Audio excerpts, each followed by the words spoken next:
I'm going to call the October 12th meeting of the Macon County Board of Commissioners to order, and I'm kind of chuckling because it's been quite some time since we've had such a crowd in this room.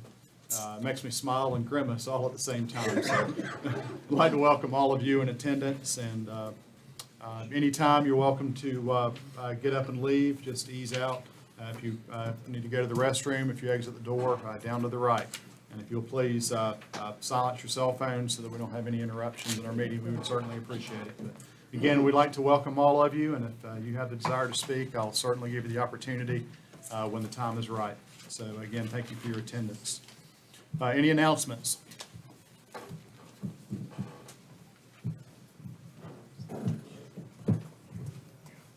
All right, I have a prepared statement I would like to read on my own behalf. On December 11th, 2011, I had the privilege of being sworn into office as a Macon County Commissioner.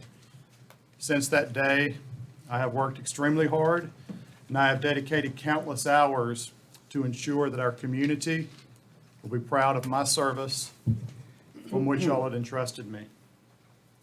Macon County has made many great calculated strides during my time in office.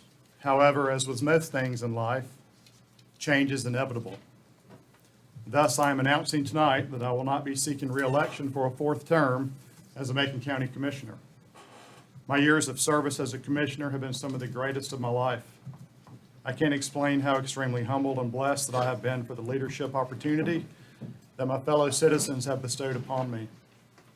More importantly, I've had the honor to meet and work alongside many great people who devote their daily lives for the betterment of our county. And because of their dedication, we are all truly blessed to be able to call Macon County home. Public service is a calling and one which I have taken very seriously. It has been my honor to represent Macon County as your commissioner. And let me end on one more quick statement here. If y'all look up there at the pictures of all of us up on the end, I can't help but grimace when I look at that picture because I know how much I've aged since I took office. But I also can't help but smile because of the journey that I've been able to take. And thank y'all all for that opportunity to be in this seat.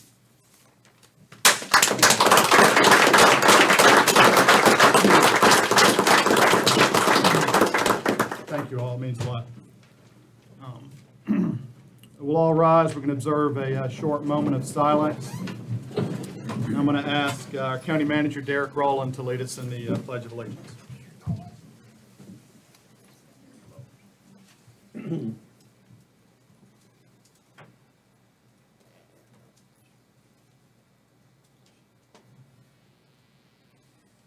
Thank you. Please join me in reciting the Pledge of Allegiance to the flag of our country.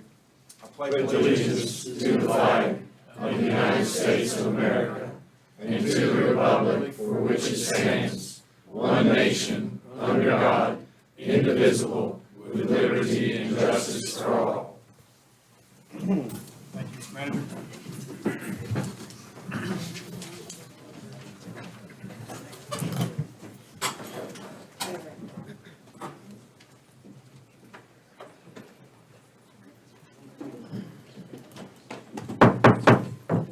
I'm going to open up our public hearing, item 5A, amended and restated Macon County subdivision ordinance. Presentation by Mr. Aaron Garrett, Macon County Planning Board Chairman, regarding the subdivision ordinance reviews.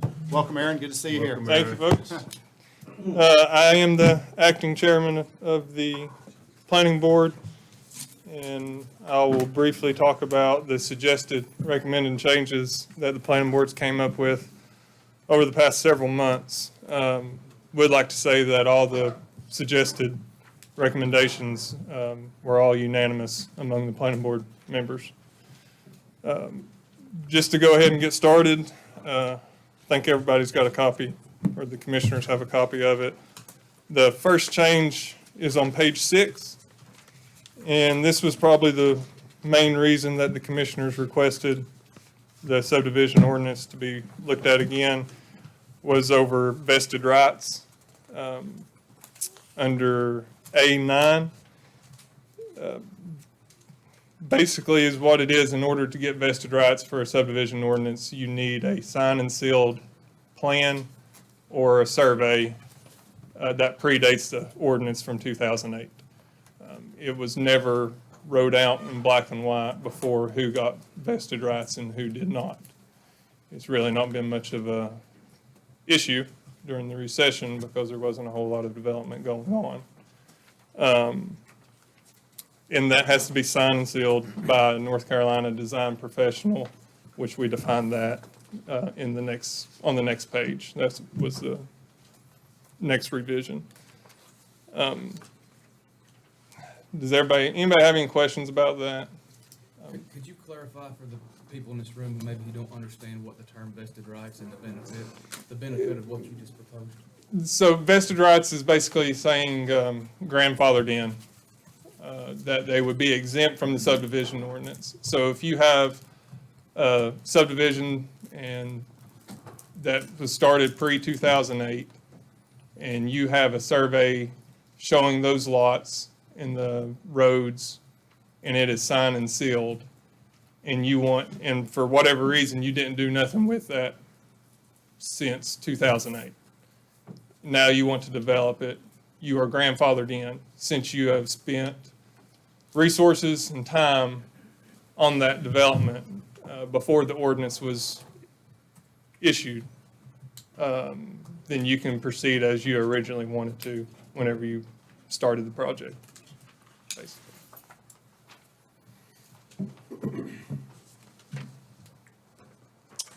Moving on, like I said, page 7, we changed that to just a definition, remove geologists, they can't sign those. So it's got to be signed by an engineer, a geotechnical engineer, a land surveyor, architect, or landscape architect in order to get the vested rights. And I should add, that's kind of the automatic way to get vested rights. People can still appeal if they have reason to feel like they deserve vested rights and to be exempt from the ordinance. There is an appeal process that's been in the ordinance since it was started in 2008. The next change is on page 23, and this is regards to phased developments. And really the best way to explain this is more of to give you an example.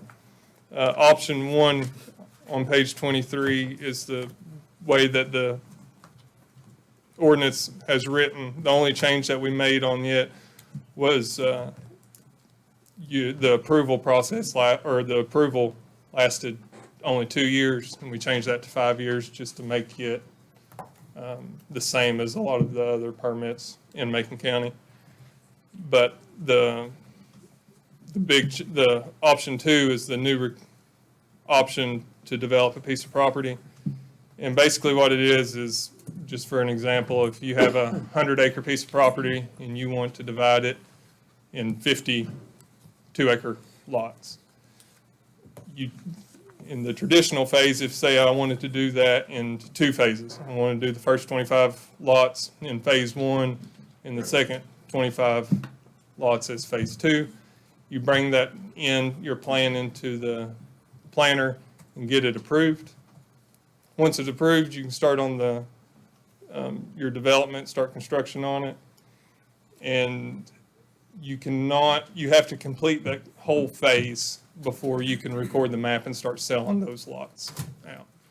So if you have a eager buyer that comes up and says, I want to buy lot number 6, and he needs to close on it within 30 days, you have to finish all of phase 1 before you can do that.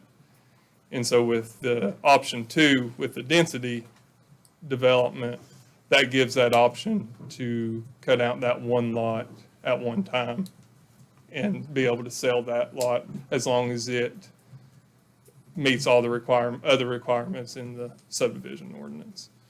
So the application process is still the same. I come in with my plan of 100 acres with 50 lots. I get those 50 lots approved. And then if that gentleman comes and wants to buy lot number 6, instead of me having to survey and develop all 25 of those lots in phase 1 in order to sell that lot, all I have to do is take care of the lot that he wants to buy. So it's a benefit to the developer and the buyer if somebody's under a time crunch especially towards the end of the year. A lot of times people need to spend money for tax purposes or whatever, and so it can speed it up. Aaron, on the master plan, the way it reads is the master plan may be submitted prior to or simultaneously to the submission of the preliminary plan. Does that mean you do not have to submit a master plan? Or is that may right, or should that be must? You have to do where are you talking about, Ronnie? I'm in option 2, B, line 2. The master plan may be submitted May be prior. submitted prior to or simultaneously to the, is that may or must be So submitted? no, it can be either or. So you can bring it in, the master plan is not necessarily the final plat. Right. Okay. So So, we've been down that road before when, if they want to change the master plan, so this would take care of that, So- where Mr. Morgan at. Would that satisfy that, Jack? Okay. Thank you, Aaron. yeah. Any other questions on the phase development? I think giving them 2 options is a big benefit. Oh, yeah. It makes it a little easier instead of having to take big bites out of it, and gives the developer a chance to bring some income in to work on the project. The next revision is on 25, and this really is basically the same thing that we talked about with the vested rights. The hardest part of the subdivision ordinance is the road standards. And all this is saying on 25, you're exempt from the road standards if you have vested rights.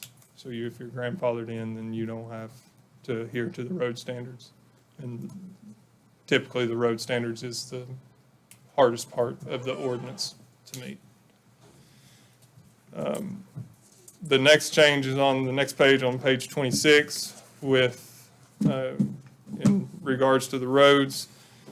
As of right now, the way the ordinance is read, if the same road standards are as for a major subdivision as it is for a minor subdivision.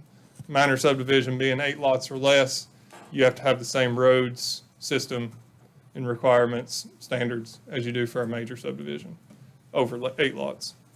The exception that the planning board's made for that is if it's a minor subdivision, that the width can be reduced to 10 feet, providing that they put in turnouts and hammerheads are installed at intervals no greater than 500 feet. So as long as you can, and on the next page, there's 2 diagrams of what the pull-outs and hammerheads are to be constructed as.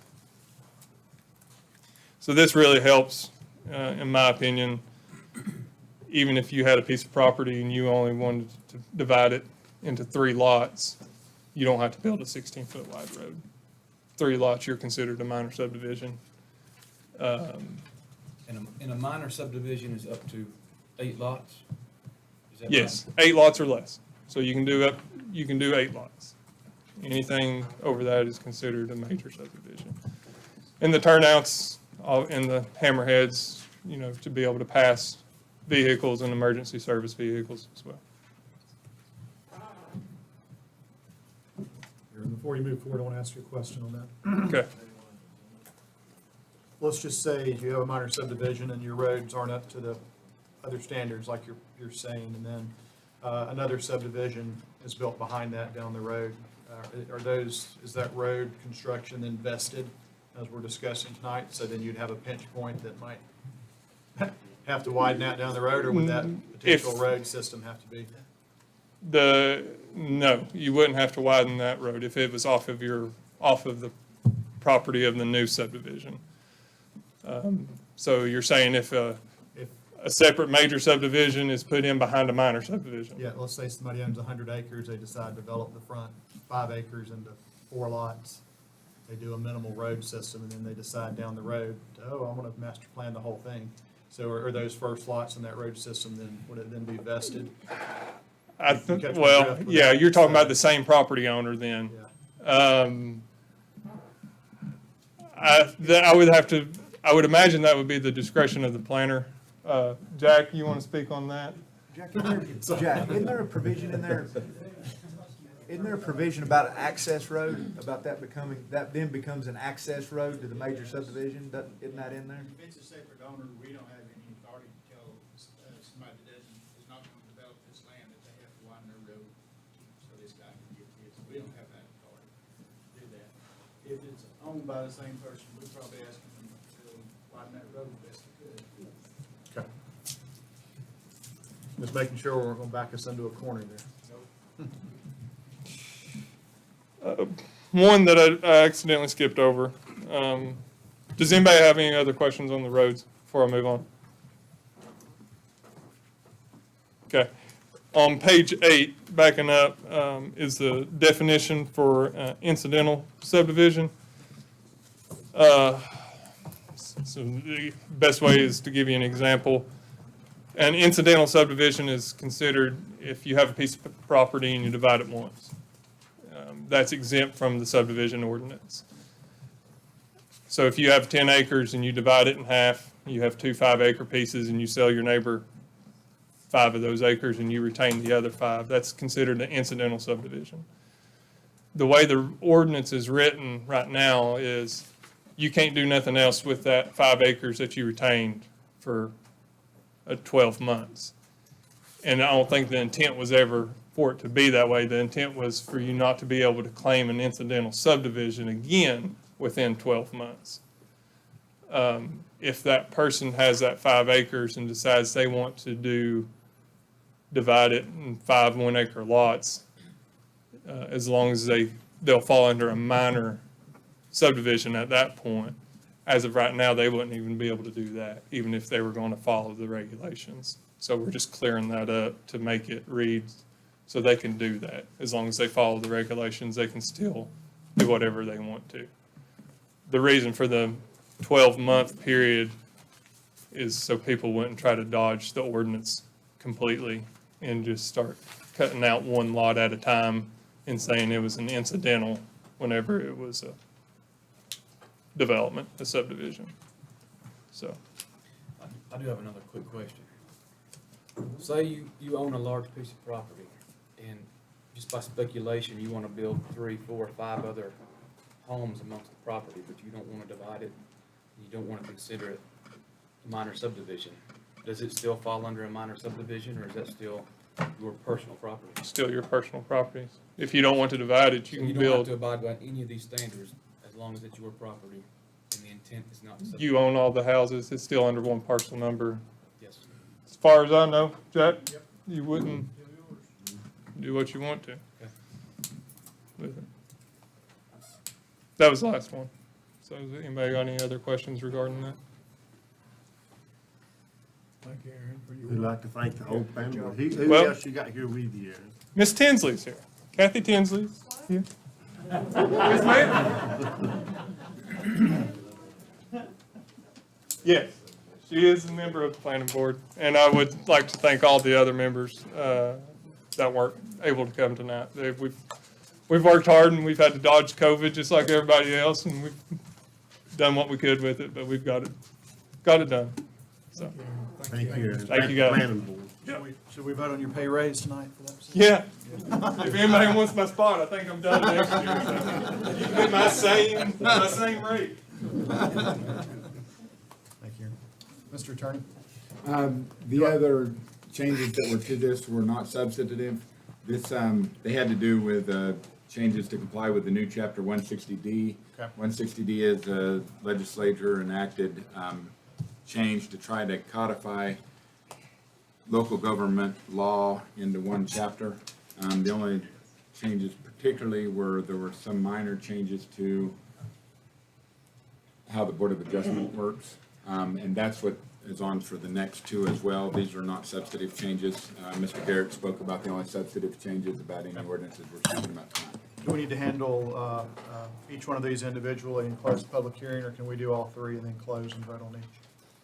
I should have asked you this before. I'd just assume we go ahead and approve each one. That way it's on the record that we approved each one. If there's any change, then, that way, if something gets shot down, we'll know exactly which one we're talking about.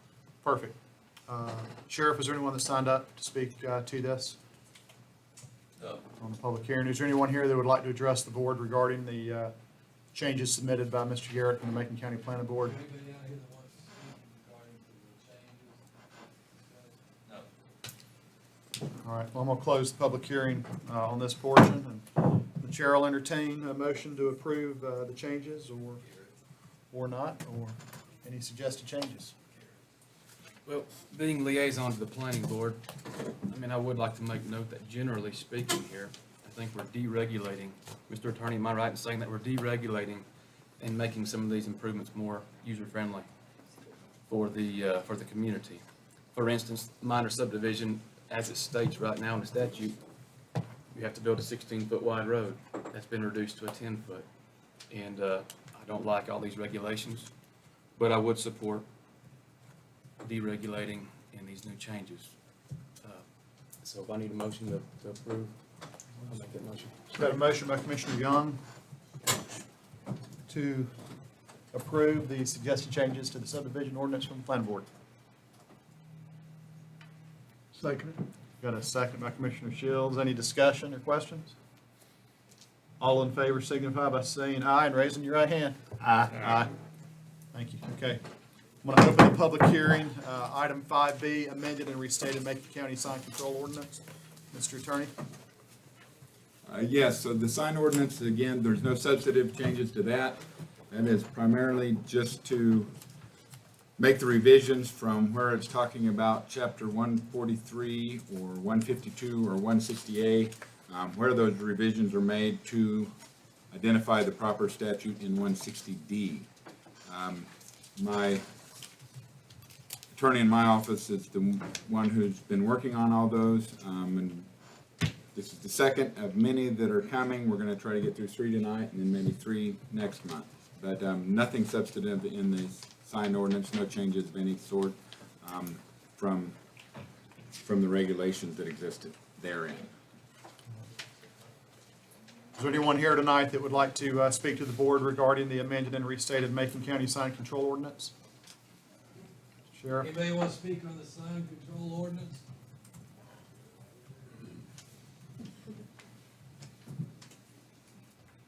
We're good.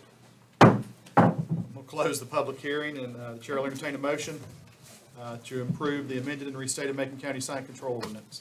So moved as stated by our attorney, Mr. Chairman. We've got a motion by Commissioner Bill, second by Commissioner Shields. All in favor? Raise your hand. Aye. Aye. Thank you. We're going to open the public hearing regarding amended and restated Macon County sexually oriented business ordinances. Excuse me, amended and restated Macon County sexually oriented businesses ordinance, not ordinances. Mr. Attorney, Thank you, Mr. Chairman. same speech. Same speech, nothing substantive, purely only changes to reflect the change to the new statute. Is there anyone here tonight that would like to speak to the amended and restated Macon County sexually oriented businesses ordinance? Mr. Stahl, Mike. He's good. He's good. Close the public hearing. Can we get a motion to approve the amended and restated Macon County sexually oriented businesses ordinance? Make a motion to approve. Got a motion by Commissioner Shields. Second. Second by Commissioner Bill. All in favor? Aye.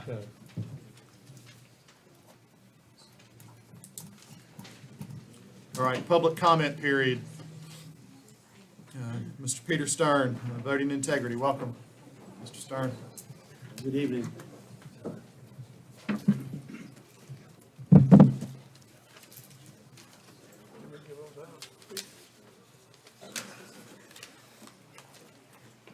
Thank you for allowing me to speak on the subject of election integrity in Macon County. In the past, I have heard from board members that they believe the election in 2020 was the most safe and secure in history.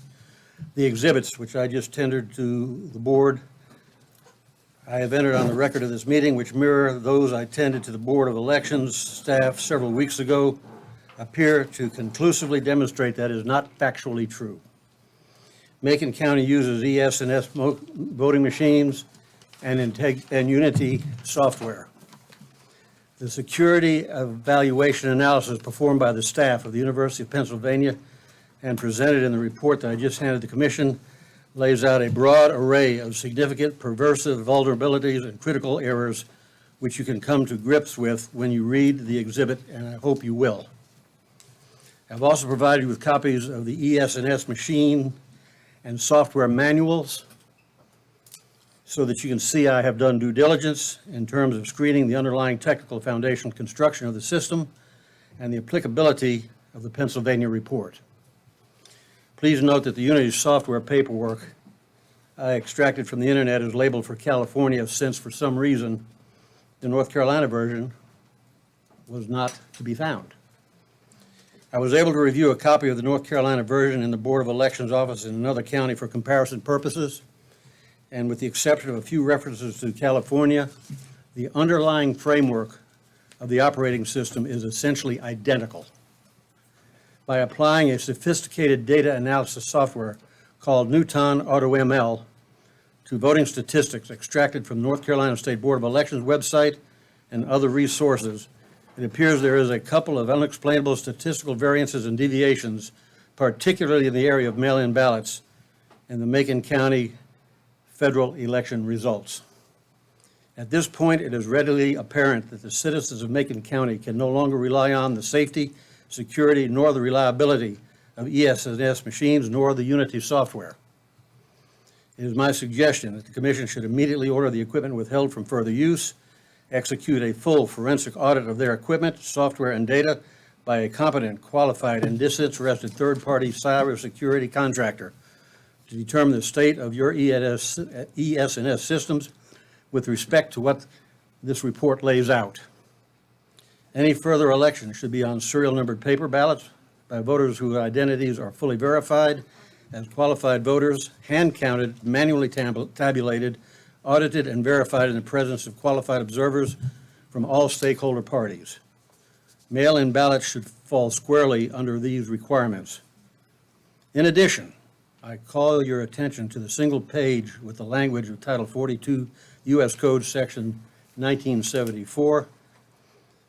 As a result of a Freedom of Information Act request I made for materials from the Macon County Board of Elections, it appears that not all of the records and papers or other acts requisite to voting in Macon County have been retained and preserved as this law requires.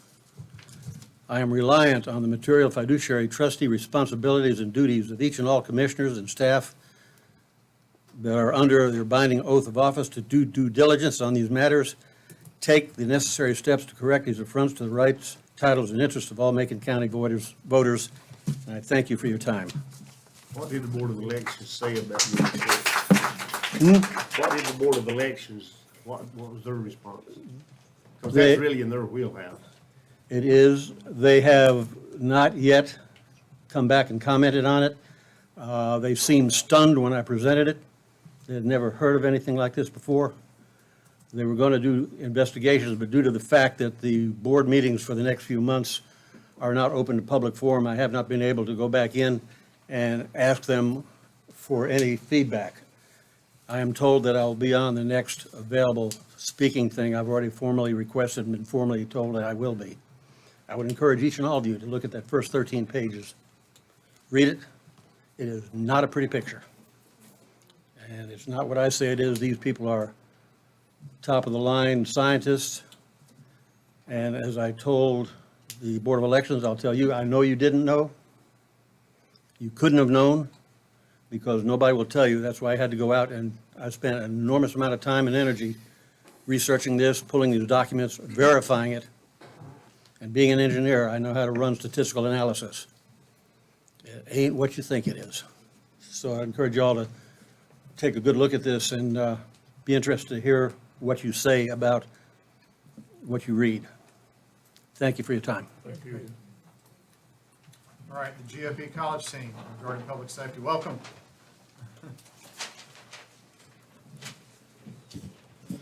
Hello and good evening, Commissioners. My name is Brian Pinlan. I am a college student at Western Carolina University. I am majoring in business, leadership, and entrepreneurship. I am one of the members of the Macon County GOP college team. This past fall, we decided that we wanted to work on a project to help our community in some type of way. Wait just a minute. Let the vote counter ease on.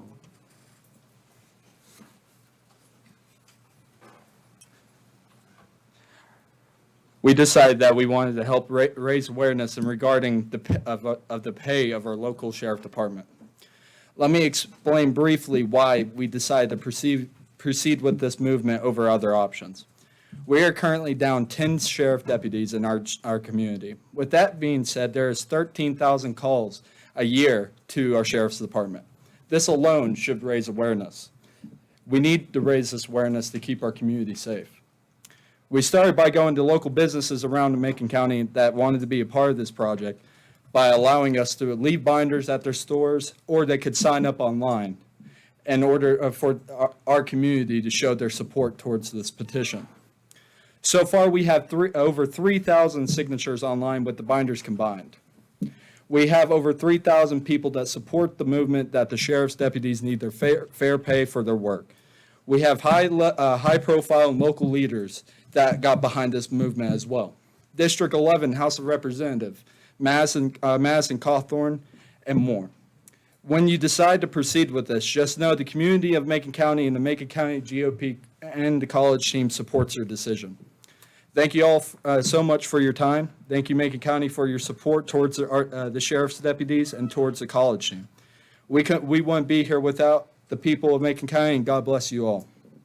Now let me introduce another college team member, Evan Pritikin, talking about his experiences living in Macon County and why it's important to raise this awareness. Thank you. Evan, welcome. Good evening, Commissioners. My name is Evan Pritikin. I'm studying at Southwestern Community College for my Business and Entrepreneurship Associate's degree. Let me thank you guys for taking the time to hear us out. And we're here to say that we support your decision whenever it gets time to. We have over 3,000 people, estimated 3,000 people, backing you up whenever you do decide to make this decision. I've grown up in Macon County my whole life. I went to elementary school, middle school, high school in Franklin. I graduated in 2019 from Franklin High School. I've seen what the effects of drugs have had on my fellow graduates. I've also worked in the restaurant business for my first job. I've seen and felt the effects of being down 10 deputies. I've seen the effects on drugs through Macon County. I'm not putting all the blame on the county being down deputies, but I do believe being down this many deputies is a reason that there has been a 91% increase in drug investigations and a 157% increase in felony warrants in the past 3 years. Our sheriff's team is doing outstanding work. There are significant decreases in crime reported. If the small team can do what they're doing right now, just imagine what we can do if we had a full staff. They've answered 13,000 emergency calls just by themselves, and that's 82% more than the Highlands Police Department and 29% more than the Franklin Police Department. And this is also while being down 10 deputies. Thank you for taking the time. Next speaking will be Turner Page. Welcome, Turner. Thank you, Commissioners, for having us. My name is Turner Page. I'm a college student at Western Carolina. I'm also studying business and entrepreneurship. I work at a local funeral home in town, and I kind of see firsthand the effects of drugs in our county. I've seen a number of people die from overdose or suicides due to their addiction. And it's my belief that we need as many deputies as possible to fill those 10 spots to make sure that our county is safe and protected and to slow the drug problem in our county. And that's my part is just very brief, so I'd like to introduce our next speaker, Veronica Parish. She's going to talk about her internship with the department. Thank you, Turner, Ms. Parrish.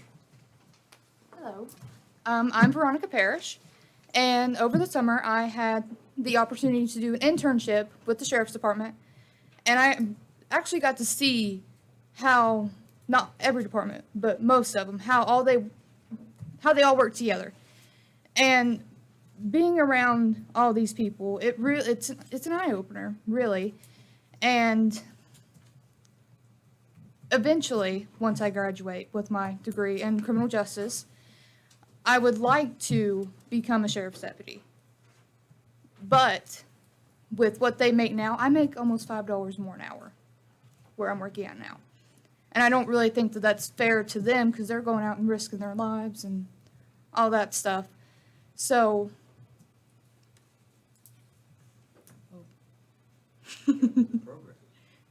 yeah, I just think that it would be good for them. Thank you. Thank you, thank you, thank you. Good job, Sarah.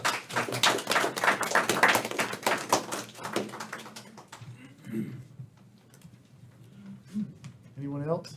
That it? Good job. Good job. Good job. I presume that you all know that we'll be somewhat discussing this tonight. Stick around with us.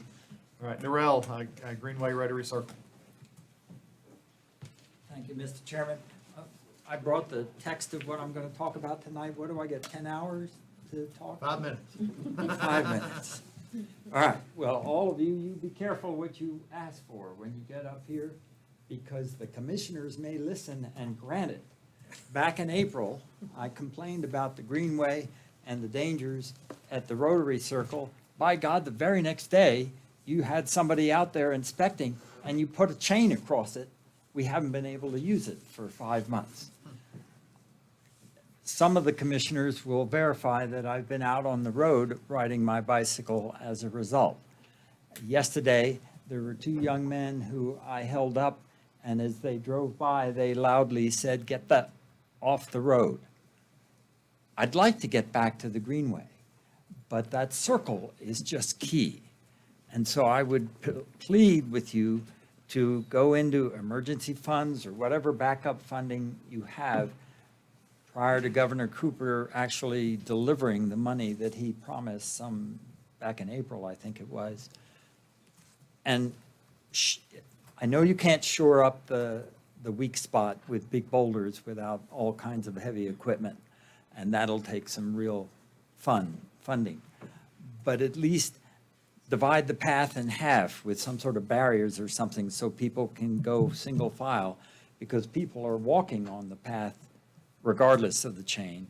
I don't do anything on my bicycle, but I'd like to be able to go on that portion.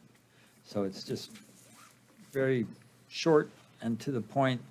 Make the path accessible for everyone while we're waiting for the funding to come through. Thank you. Thank you, Norell. Dylan Castle.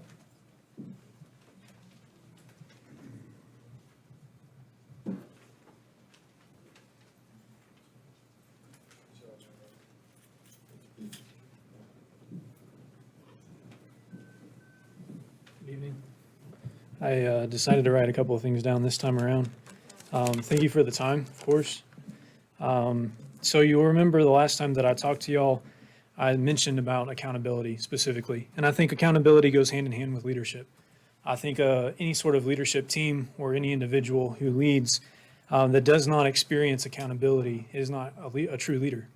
And so with that, I've been trying to do as much research as I possibly can and making up for lost time of not understanding or being involved in my local community in a political fashion. My understanding, and please do correct me if I'm wrong because I would not want to be inaccurate, my understanding is that most of what's going on in our county with regards to COVID and the health crisis, if you want to call it that, if you want to buy into that, is that a lot of those decisions are being made by the health director, and that a lot of her information specifically is being passed down through the North Carolina Health and Human Services, which obviously would get a lot of its guidance from the CDC, which we're all familiar, unfortunately, with the name Dr. Fauci. So with this chain that I've presented, my question is, are you okay with this chain? Now, I understand that you as county leaders of Macon County in North Carolina can't do a whole lot when it comes to a national scale. I understand that. But that doesn't mean that you have to be okay. That doesn't mean that you necessarily even have to be complicit. I think it's very important because I would say that the majority of Macon County, at least a large number of Macon County, are not okay with the way this chain is working because the information is not very accurate when you look at actual global information. and I don't have the time to provide you with everything. It's actually not that hard. In fact, I would guess that if I had a personal conversation with each one of you outside of this room, I wouldn't have to convince you. I would guess that you would understand what I'm saying is extremely true. It's not hard to find and it's not hard to believe. So my question then is, who is going to hold the health department and the leadership there accountable? My assumption is that that comes from you. Again, my understanding of the county structure and the government structure is that the County Board of Commissioners has a level of accountability with the health director.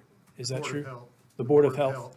And now, are they the only ones that have the direct accountability towards the health director? So you have no influence on the health director whatsoever? That's right. We don't have to listen to their recommendations or not. Okay. We can make our own decisions, but they hire and fire that position. Okay, that's wonderful to know, and I appreciate that. Now, with that, I would also point out that what you said is you don't have to listen to the guidance. However, it would seem living in Macon County and listening to what's going on, and again, I know this is a different body, but the county schools, that it seems like everybody's bellying up to what's coming from the health director, which in turn is coming from North Carolina Health and Human Services, which in turn is coming from the CDC.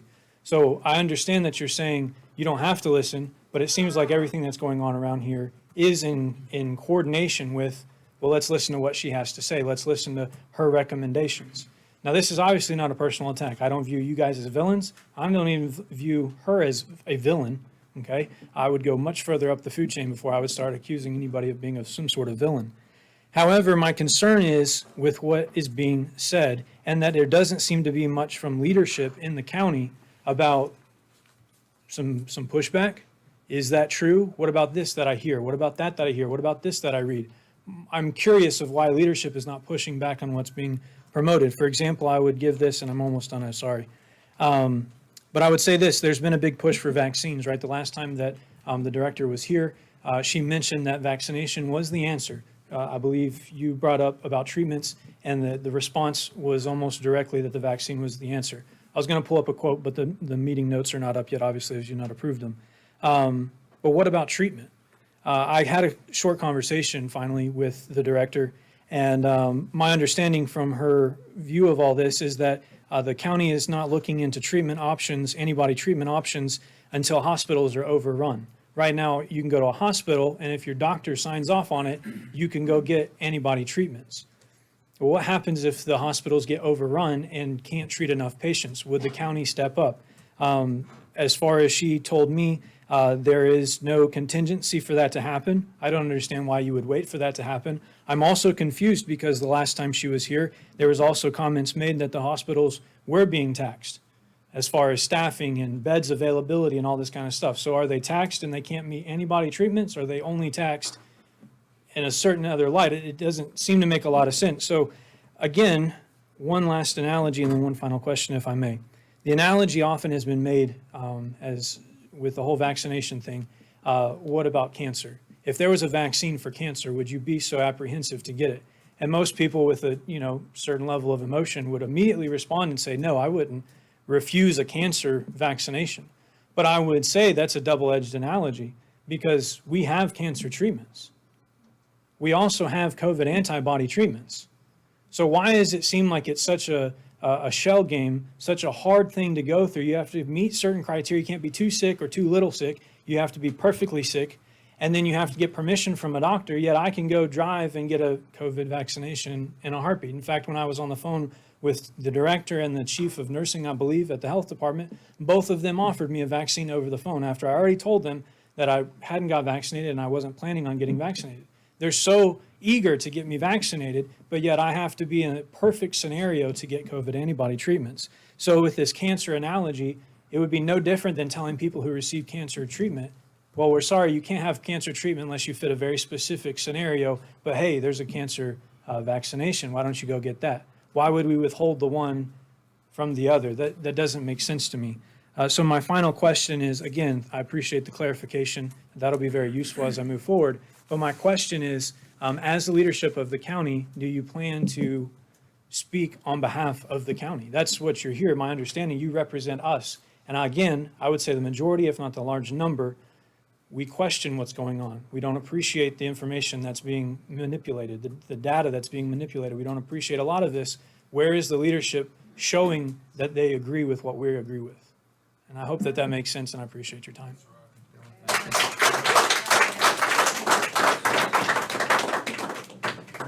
Rebecca Tipton, I believe Tipton, correct? Rebecca Tipton.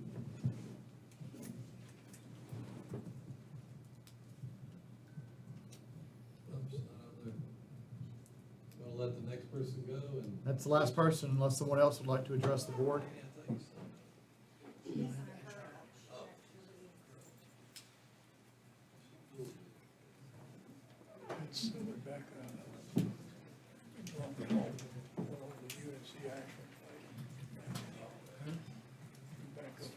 Oh, yeah, yeah.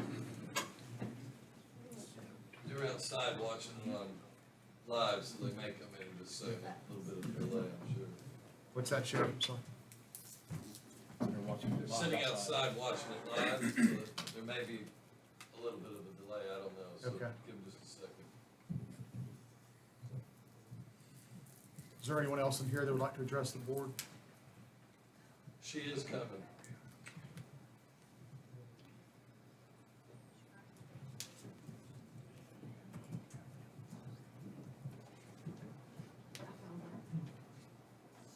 Thank you. Drum roll. They're waiting on you. Sorry, there was no room. Welcome. Commissioners.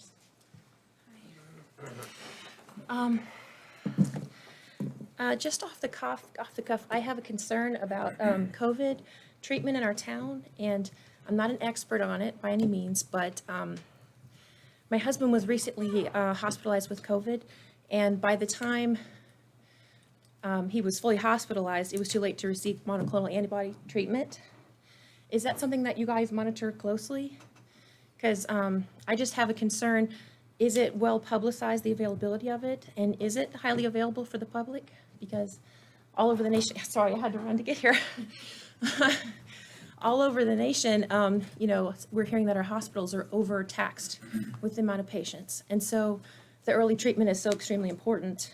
And having it publicly touted, how to get it, where to get it, what it costs, what things you have to do is, in my view, really important. And recently, the health director, Kathy McGaha, was asked if there were any treatment centers here in Macon County, and there are often treatment centers available in other counties in North Carolina and other states. And she answered no. Of course, you can go to the hospital. I'm aware of that. But she answered no. She said the vaccine is the answer.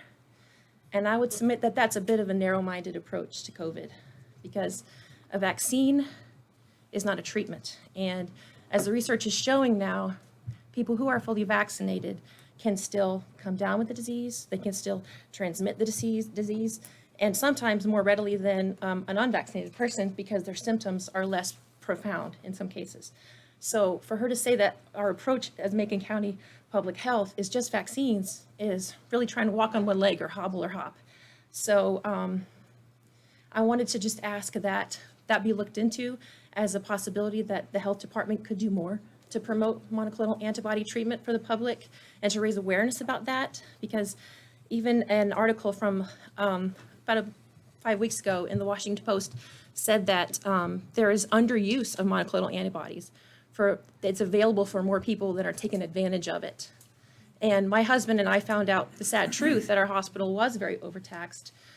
He almost got moved out of state to be treated, you know, as much as 7 or 8 hours away. And it was a real hardship for our family, but we're really grateful to the staff at Angel Hospital. But the article in the Washington Post said that only 30% of people that are eligible for monoclonal antibodies are actually receiving it. And that's really bad for the people that have to go into the hospitals. My husband was sent home sometimes with a kind of a shot in the arm treatment to help him temporarily. Then he would go home and worsen. 2 days later, he'd have to go back in, and then he would worsen. And you had to be hospitalized 3 times. So while they did a great job with what they could do, I wonder if we're overtaxing our hospital resources unnecessarily by not having other options that are pushed in the public eye and to help people, especially early treatment. And Did you ever also, get the antibodies? Did your husband ever get it? He did not. Okay, so It has to be prescribed by a doctor, you know. yes, and I'm trying to figure out all the ins and outs. I don't know if an ER physician can prescribe it. Well, let me tell you what so after I made that statement last month, I had a lot of pushback, social media, and I spoke with several physicians, and a lady who actually administers the monoclonal antibodies, I spoke to her at length on the phone. She said she can administer countywide 3 to 4 treatments a day, 3 to 4. Yeah. So I think that was the intent of my question was, let's try to prevent, and I'm in full support of vaccinated or unvaccinated, getting people help. Yes. And, you know, I pledged my support today, but I think that was the question was how can I, in the position I'm in, you know, provide more help to people. So Yeah. so 3 to 4 people a day, and what that's doing is you're picking and choosing. And I think a lot of people that are healthy are saying, Yeah. I'm just going to bide my time and Yeah, people wait until they worsen, and then they can't get the care because You after have to 10 be days, they diagnosed cut it with off. COVID before you can get the antibiotic. That's a good question. I'm trying to figure, I think you have to have a PCR test. Does anybody know for You sure? can take the antibody before. If you've been exposed, you can. There you go. Yeah, yeah. So everybody in this room supposed to have been exposed, so everybody in this room is eligible, right? We can all go down. Okay. And I believe also she said that yes, both hospitals, Angel Medical Center and the Highlands Cashier Hospital offer this treatment at their outpatient clinic. It does not require a doctor's order, and you must meet one of the eligibility risk factors, pregnancy being one. I have heard positive responses to this treatment as well. Both hospitals have reassured me that they have the capacity to meet the demand in Macon County. If you have further questions, and this is from Ms. McGann, Okay, it's available to us. okay. just to clarify, you said that they do not have to have a doctor's script to receive monoclonal? No, you have to meet certain criteria, you have to meet 3 of the 5 criteria. Okay, I just want to hear what you just said because I just want to make sure on So the record. it does require a doctor's order, and you must meet one of the eligibility risk factors. And pregnancy being one of them. I've heard positive responses to this treatment as well. I did hear as part of that, you know, from a government standpoint, they've limited each state to 6,500 doses statewide. Because it is an intravenous medicine, that's another problem that if you spread it out into, you know, into the health departments and other places, and, you know, to have somebody that, you have to be a PA to be able to give that, so that's another issue. Okay. It's not a pill, it's not a shot. Yes, I know. Yeah, that's true. Is it free of charge? Is this like an extended government program? Because I know the creation of the antibodies originally was a government push. Does anybody know if it's free of charge or is there a charge to it? Yeah. The best of, again, the research I've done, it's still experimental, and they cannot charge for an experimental drug. They cannot charge. Okay. It is free of charge. Okay, very good. I think that's where the allotment comes into play, because they're only distributing so much. Is your husband better? He's getting better slowly. Good. He got acute COVID pneumonia by the time he was admitted and stayed 7 So days in the many sick hospital. folks. Yeah, it's really bad. So I'm very passionate about early treatment. I think it would have made a difference for him. I think that we should still just make a greater PR push through the health department to just increase the availability, increase the awareness. Because while demand might be low now, that might be because people are not really fully aware of what the benefits of it, You have the several doctors who availability. will not recommend that, you know that. What's that? There's several doctors who don't really, they will not recommend that treatment as of now, because Oh. like Josh says, it's experimental. Oh. And they're very leery Doctors about- here in town? Everywhere. Okay, so there's resistance to it, So is what you're there's a little saying? bit, because if Okay. you have certain things and you get this, the only people that's really getting it, I think, is people who has really got advanced COVID. Yeah, but then the they're way I telling them it's understand too it, late. the And I'm VHHS. okay. That ain't true? If you're past 10 days, supposedly, this is the North Carolina Department of Health and Human Services. If you've been sick with COVID longer than 10 days and you need oxygen services, then they won't give it to you. And I don't know if there's real science behind that or what, but anyway. So I guess I'm just here to open up a can of worms and kind of a cry for help. And, you know, let's, I guess as a community, maybe, I know y'all are doing so much, but try to focus our awareness on this and more knowledge of it and more distribution of information and access to the public. Thank you I I very think much. that's great. I sit on the Board of Health, And they do a lot of, I get a little irritated. I used to get about one or two reports a day of Yeah. caseload, cases, active, positive, pending. After a while, it just becomes muddled. Yeah. Ask them to take me off of that. At the next health board meeting, I think it would be a good move for the health department to make public announcements as to sources and options for treatment. Yes, please. Yes. Every COVID yes. death is a public, I mean, they release to the press Yeah. another COVID death. Yeah. No names or anything, it's just an Right. opportunity to encourage vaccination. Right. So I think Yeah. maybe some of Yeah. that equal weight should be put on advertising treatment options. Mm-hmm. Uh, Or even more so, because even vaccinated people are susceptible to getting sick and even to death. So the vaccine is not a treatment, it is a protective measure. It has some protective benefit, according to some research, but it's not a treatment of any illness. So, Would you come you know. to Physicians are saying that it's it's experimental. They will recommend that. The vaccine is also experimental, so why they recommend? But they're recommending it to everyone. They got It's a so weekend inconsistent. That doesn't make sense. Yeah. One of them got a weekend All right. approval. We got more people chomping at the bit, so thank you very, Would you very come to much. the health board meeting? What's that? Would you come to the health board meeting and Very make the same gladly. presentation? Yes, I'd be very glad I'll to do that. shoot you and let you know when. Awesome, thank you. Thank you. Thank you.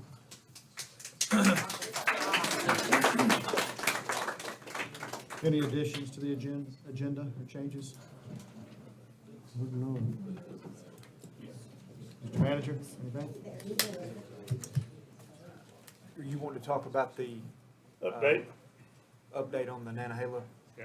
building? Yes, could we put a, Put that under 10C. Thank y'all. stick that under? Yes, sir, Mr. Chairman.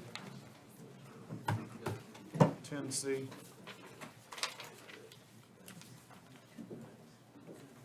It's becoming very old business.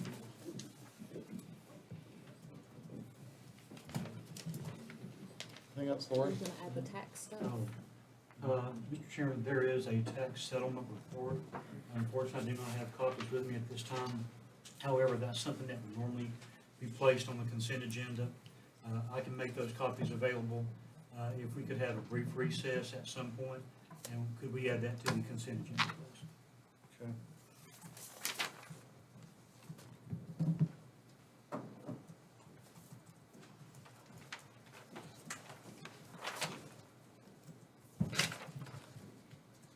And we will need a closed session for potential property acquisition. No action.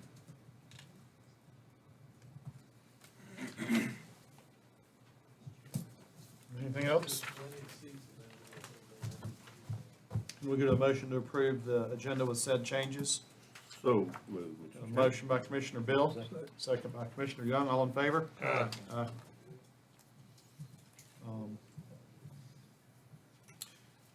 Mr. Chairman, I again catch to mind the Macon County Airport Authority.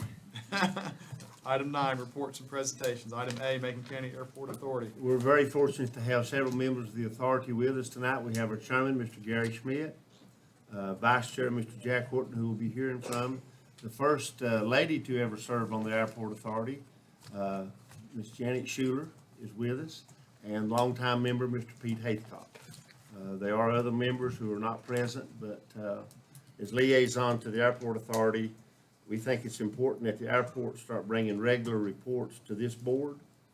You see a lot of these things saying the airport don't benefit. I think tonight, after tonight's report from Vice Chairman Horton, that will clear some of the air. I've learned real quickly as the liaison that this is a very hard-working authority. They take it very seriously because this is a serious thing for our county. And so without further ado, I introduce not only the Vice Chairman of the Airport Authority, but also Mr. Mayor-elect Jack Horton. Welcome, Mr. Horton.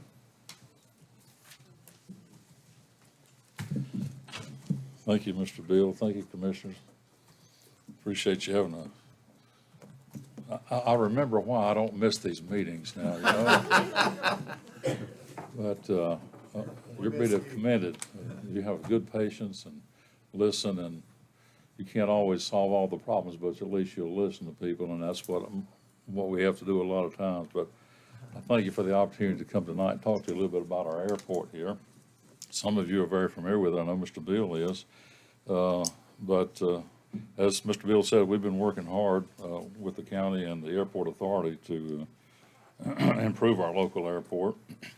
And I was going to introduce our board members, but Mr. Beal's already beat me to the punch. But Mr. Schmidt and Mr. Haycock and Janet Schuler and Mr. Rhodes would have been here tonight. Richard Rhodes is also on the airport authority, but he had a death in the family and he couldn't be here tonight. So he's a very active member as well. And Theresa Mcdowell, who you all know well, is our #1 tax collector here in the county for a number of years, and did a terrific job. She's our clerk, and she would have been here tonight too, because she went to the doctor this morning and he worked on her knee and he told her not to get out of the house the rest of the day. So she's not here tonight, but we appreciate all the work that she does and you all help us. We had a little work session retreat on the 27th. First time I think we've had one. We called it a retreat planning session, lasted all day long. And we were very fortunate to have some very influential, informative, and good people there. In addition to our all of our members of the airport authority, we were fortunate to be able to get the president of the North Carolina Airports Association, Mr. Mark Davidson, who is just became president of the Airports Association over all the airports in North Carolina. He's also the manager of the Smith Reynolds Airport in Winston-Salem and has extensive experience in managing airports, working with FBOs and working with airport authorities and so forth. So we were very fortunate to be able to have him to come up and facilitate for us. I called the office and asked the secretary if she had anybody to recommend, and she went right straight to the head of the stream. So we're very, very happy that he came up and got a chance to spend some time here in our beautiful county. We also had, in addition to the airport authority members and Mr. Bill, who's our liaison, we also had our engineers from W.K. Dixon. I think the county started using W.K. Dixon many years ago. Seems like when I was county manager here the first time, we did a little taxiway and turnaround project, and the engineer that we were using then didn't do a very good job, and so we ended up going to W.K. Dixon. They're still using them now. They've changed people, but they do an excellent job. We had 3 members of their engineering firm who met with us as well. And we got to meet a young man who does a lot of work all over the state with airports. North Carolina Department of Transportation handles all the money that comes from the FAA into the state and then back out to the airport ports for projects. And so Caleb Whitby is the aviation division lead person to do that, and he had a chance to come and meet with us as well. And the first time he'd had a chance to come to our airport and to Macon County, and I think he thoroughly enjoyed it, and I'm sure he'll be back, if not on business, maybe on vacation sometime. But we're very fortunate to have him. We started off our well, let me say this before I get into what we talked about. We really appreciate the Board of County Commissioners, and as Mr. Bill said, we're going to try to make these reports to you more often. Hopefully it won't be as long-winded as I am tonight, but I'd like to say thank you to some other people as well. I'd like to thank, of course, Mr. Bill, our liaison, who's very, very good about attending all of our meetings and letting us know what goes on. Also like to thank our county manager, Mr. Rowland, who does a terrific job. He's carrying on a good tradition here, so I appreciate what he does. And Mike for helping us, and also we couldn't handle this without our financial advisor, Ms. Carpenter over here. And so she makes sure that the bills are paid and that we're not overspent and all that kind of stuff. So Laura, and all our grant money and so forth that comes through the county, she keeps all that straight for us, so we appreciate it. I did have a chance to meet your new attorney here recently when we had a little meeting down at the town hall, and I look forward to working with him. But thank you all. And what we did, we took a little bit of tour down history, and some of you all are old enough to remember when the original airport was here, down by the river in the 60s, before the airport is now. And there was more than one airplane that landed in the river instead of the airport, if you've heard some of those stories. But Bob Scott came, and he's done a lot of history on the county, written for the paper, took pictures. He probably hung out on more airplanes and took pictures of Macon County than anybody I know.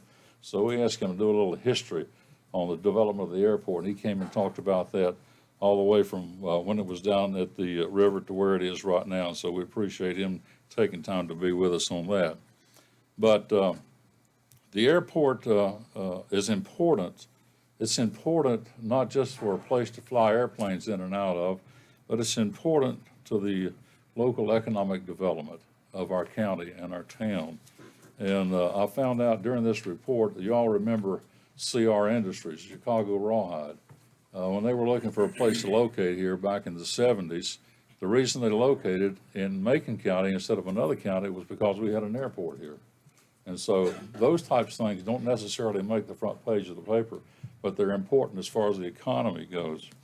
Growth and development and the leadership that we've had on the county and on the airport authority level has been great. We've had members who've done a terrific job. As you recall, Miles Gregory was our chairman for many years, and Miles did a terrific job along with Harold Corbin, former mayor Ed Henson, and many others. And there's a lot that can be said about the history of the airport here, but there's also a lot to be said about what the economic impact of it is, not just here, but all over the state.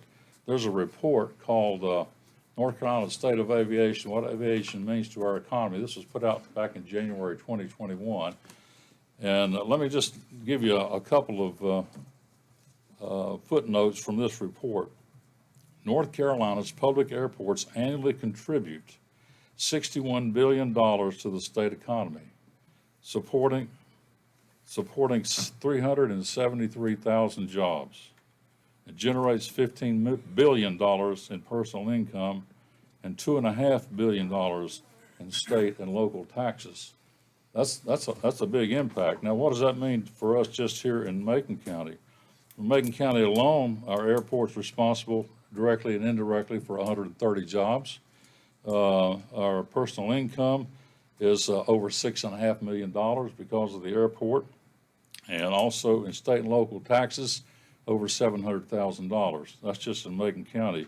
And the total economic output for our little airport here is surprising, but it's almost $19 million. And so those are some big numbers. Mr. Pete Haythcock, who has been our Secretary-Treasurer for quite a number of years, has some more information on economics and some things at the airport. I'd like to ask him if he would come up and share some of that information with you at this time. Pete?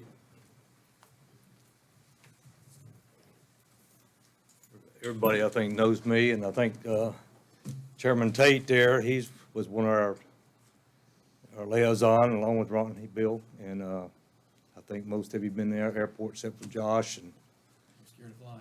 you know, it's good. Okay, let me let's talk about the State Transportation Improvement Plan, and what we talk about from the state of North Carolina is the safety of airports. That's where our prime focus is. And a few years ago, we did the apron out front in concrete. It was a $2 million project.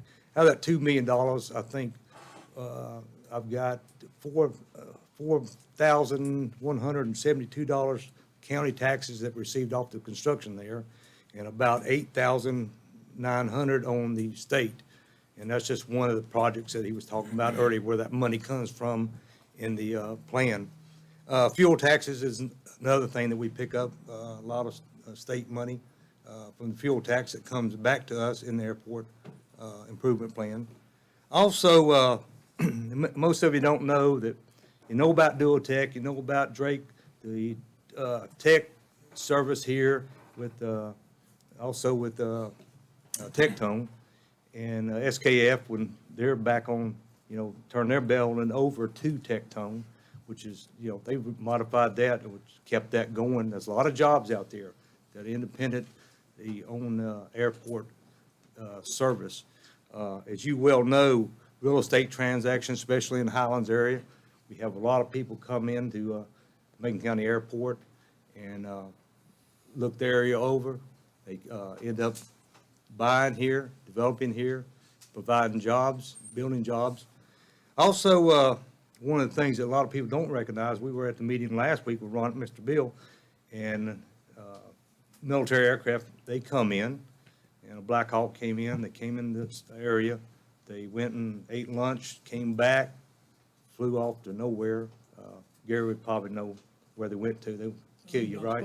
Yep. But anyway, you You take those, along with the wildfire that we have here in western North Carolina occasionally, not like it at one time that we had, but they were stationed here. Utah stayed here for 6 months. And then they came back for 3 months. We had no fires. They couldn't understand it because of the, I said, we have humidity here early in the morning. We just don't have that many fires. Occasionally we do.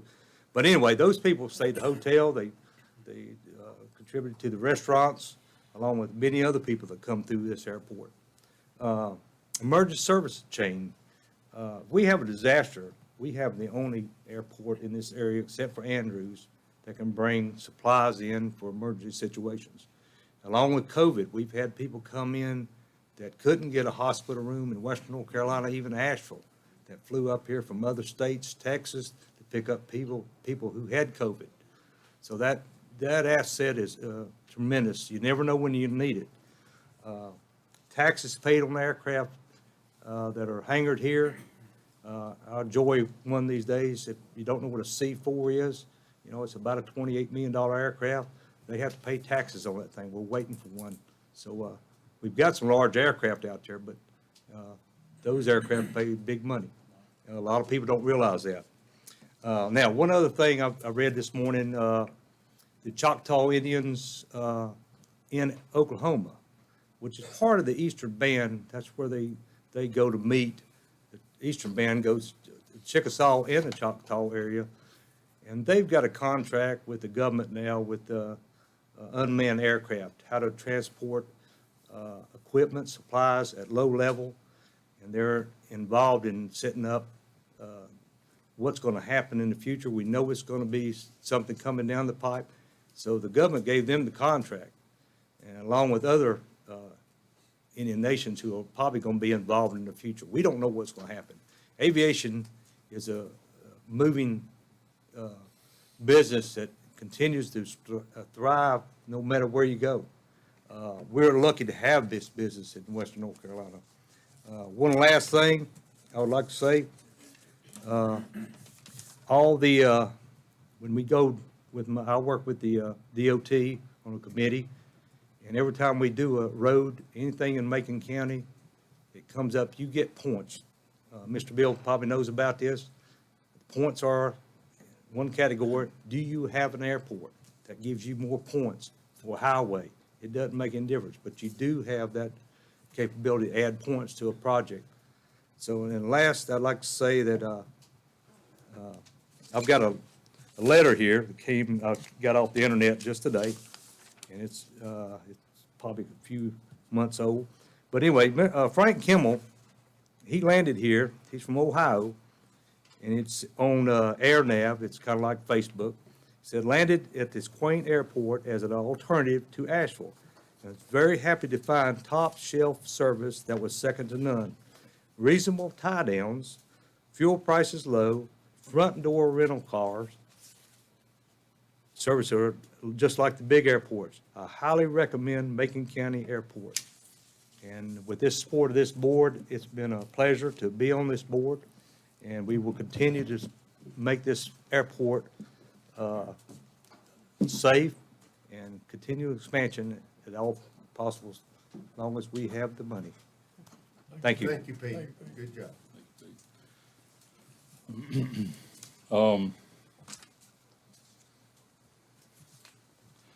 The current situation on the airport now is that runway is 5,000 feet. You know, it was less than that for a number of years, and now it's 5,000 feet. You have to have at least a 5,000-foot runway to make it safe enough for the corporate jets to land and their insurance still be in effect. So we do now have a 5,000, and we'd like to eventually extend that to 500 feet. That's easier said than done. Takes a lot of people working together. Right now, no FAA funds, which mostly go to airport improvement projects, are available. We're still working on a memorandum of agreement that FAA says we have to have approved by all the parties, including the Eastern Band of Cherokee Indians, and we've had several meetings with them over the years, and we're not quite there yet. But we're working to resolve that, and hopefully we'll make some progress very soon and free up that as far as a stumbling block on getting any additional FAA funds for our airport. working with our current FBO, Mr. Drake and his subsidiary Macon Air is our FBO now. They're doing a terrific job. If you're out at the airport, you'll see how clean and neat looking it is, and all the things that have been done since they took it over 3 years ago. It's hard to believe it's been 3 years. Can you clarify that for me? So we own the grounds and they run the business? Yeah, actually, the county owned all the property, and the county actually hired a fixed-base operator, an FBO, back until around 2002. At that time, they created, through a bill in the General Assembly, a Macon County Airport Authority. And when the County Airport Authority was created, the county commissioners at that time transferred the property to the Airport Authority. So the Airport Authority actually owns the property, and then they lease it out to an operator. The operator before Mr. Drake was another couple that operated for about 15 or 20 years, I believe, when they were on something like that. Hoppy, yeah. And so they lease it out, but actually the title to the property, if you look at it on the tax books, it belongs to the Macon County Airport Authority. But we do have it leased to them, and they maintain actually more than normally you would require an FBO to do. A lot of FBOs in other airports, all they maintain is the building that they're in, but they maintain the entire property for us out there. And they've done a terrific job on that, I think. And actually, to give you some idea, there were a lot of issues, what we call deferred maintenance, that were carried over and hadn't been completed when we changed to fixed-based operators. And when Mr. Drake and his company came in, they started making repairs and addressing all those deferred maintenance issues. And over the past 3 years, they spent in excess of $50,000 on doing those issues out there. And basically what we were doing was, we don't have two dimes to rub together, you know that. So what we've actually been able to do is Mr. Drake and his company is able to do all these things that need to be done, and we give them credit on their lease payments. And so that works out good for the airport and good for us. And so they've done a terrific job. And we, Pete and I recently attended a North Carolina Airports Association meeting, and one of the things that they mentioned was that airport authorities are actually partners with your FBO. We work together. We're like partners in the business. And we're the overall governing body for it, but our partners are the FBO and the people that work there to maintain it. They do a lot of stuff out there that most people don't realize. But we're going to work on making corrections to the lease. Now, the FAA says you need to have two parts of the lease, one for the land and one for the operations. And so we worked it out with the attorneys on the FBO side, our attorney, which is Joe Collins, you may know him, on our side. And then the state, Mr. Whitby, has reviewed it. Everything seems to be fine with him. It's in FAA hands in Memphis, Tennessee. And as soon as they sign off for it, we should be clear with the FAA as far as our lease goes. But that's been a little bit of an issue we've dealt with over the past several months. Our one goal that we came out of our retreat was to do more to promote the airport, to let people know what's out there, what your asset is, because the taxpayers of Macon County purchased that property back in the 60s, and the county has a lot of money invested in that. It's an asset for the county. And so we need to let people know what's going on and what the benefits are of having a local airport.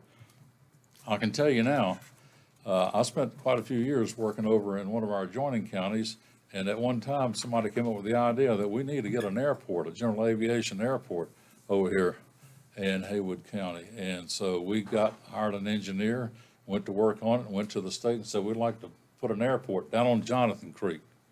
And they said, we're not doing any more airports. If you don't already have an airport, you're not going to get one anytime soon. We're very fortunate to have what we have. We're going to schedule more events at the airport to let people have better opportunity to see what's going on out there. And as I said before, we're going to make more timely reports to you all, let you know what's going on as well. We're going to update our website. We're going to create a new Facebook page to let people, because a lot of people this day and time get all their facts and information from the computer. You know, it's not picking up a newspaper as much anymore as it's going online to find out what's going on. So we're going to work on the social media side of that as well. What's happening in the future? Well, we're going to complete the MOA. We're going to settle this FAA issue.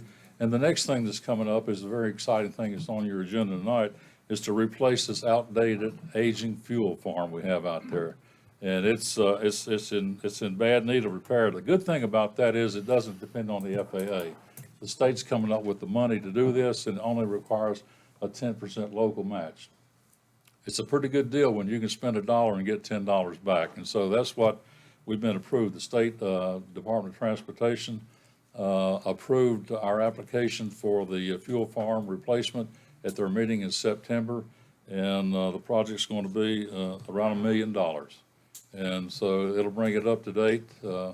We're having a little bit of trouble now. They have to take trucks to run out and fill up airplanes and so forth. Most airports now, especially general aviation airports like we have self-service fuel stations. Ours will have that as well.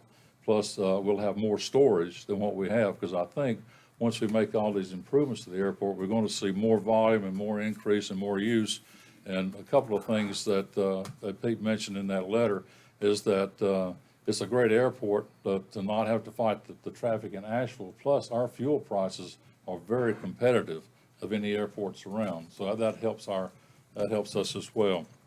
One of the things we'd like to pursue is what they call a Waas approach system, WAAS.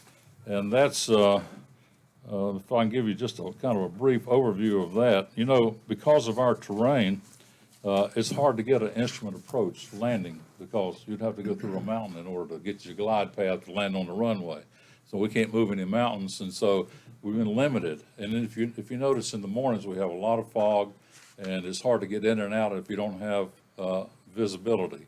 And so one of the things they've come up with now is called a WAAS, Wide Area Augmentation System, which aircraft can access over 4,000 runway ends in poor weather conditions with minimums as low as 200 feet. It can even get you into places where instrument landing system, which is what we don't have, and won't be available. So it's operating off of a satellite system, vertical guidance. We hope that that's something that we can work on in the future and maybe get something like that, because we will never be able to have a glide path that conforms to the current instrument landing system approach. So we're working on that as well. We, as Mr. Bill said, we appreciate all the support that the county has given the airport authority over the years. Without the county commissioners, we wouldn't have an airport, because it takes more than just a good idea. It takes money and get people willing to work. And all of the members of our airport authority, they're really dedicated, and they all would be here tonight except for some issues that I pointed out.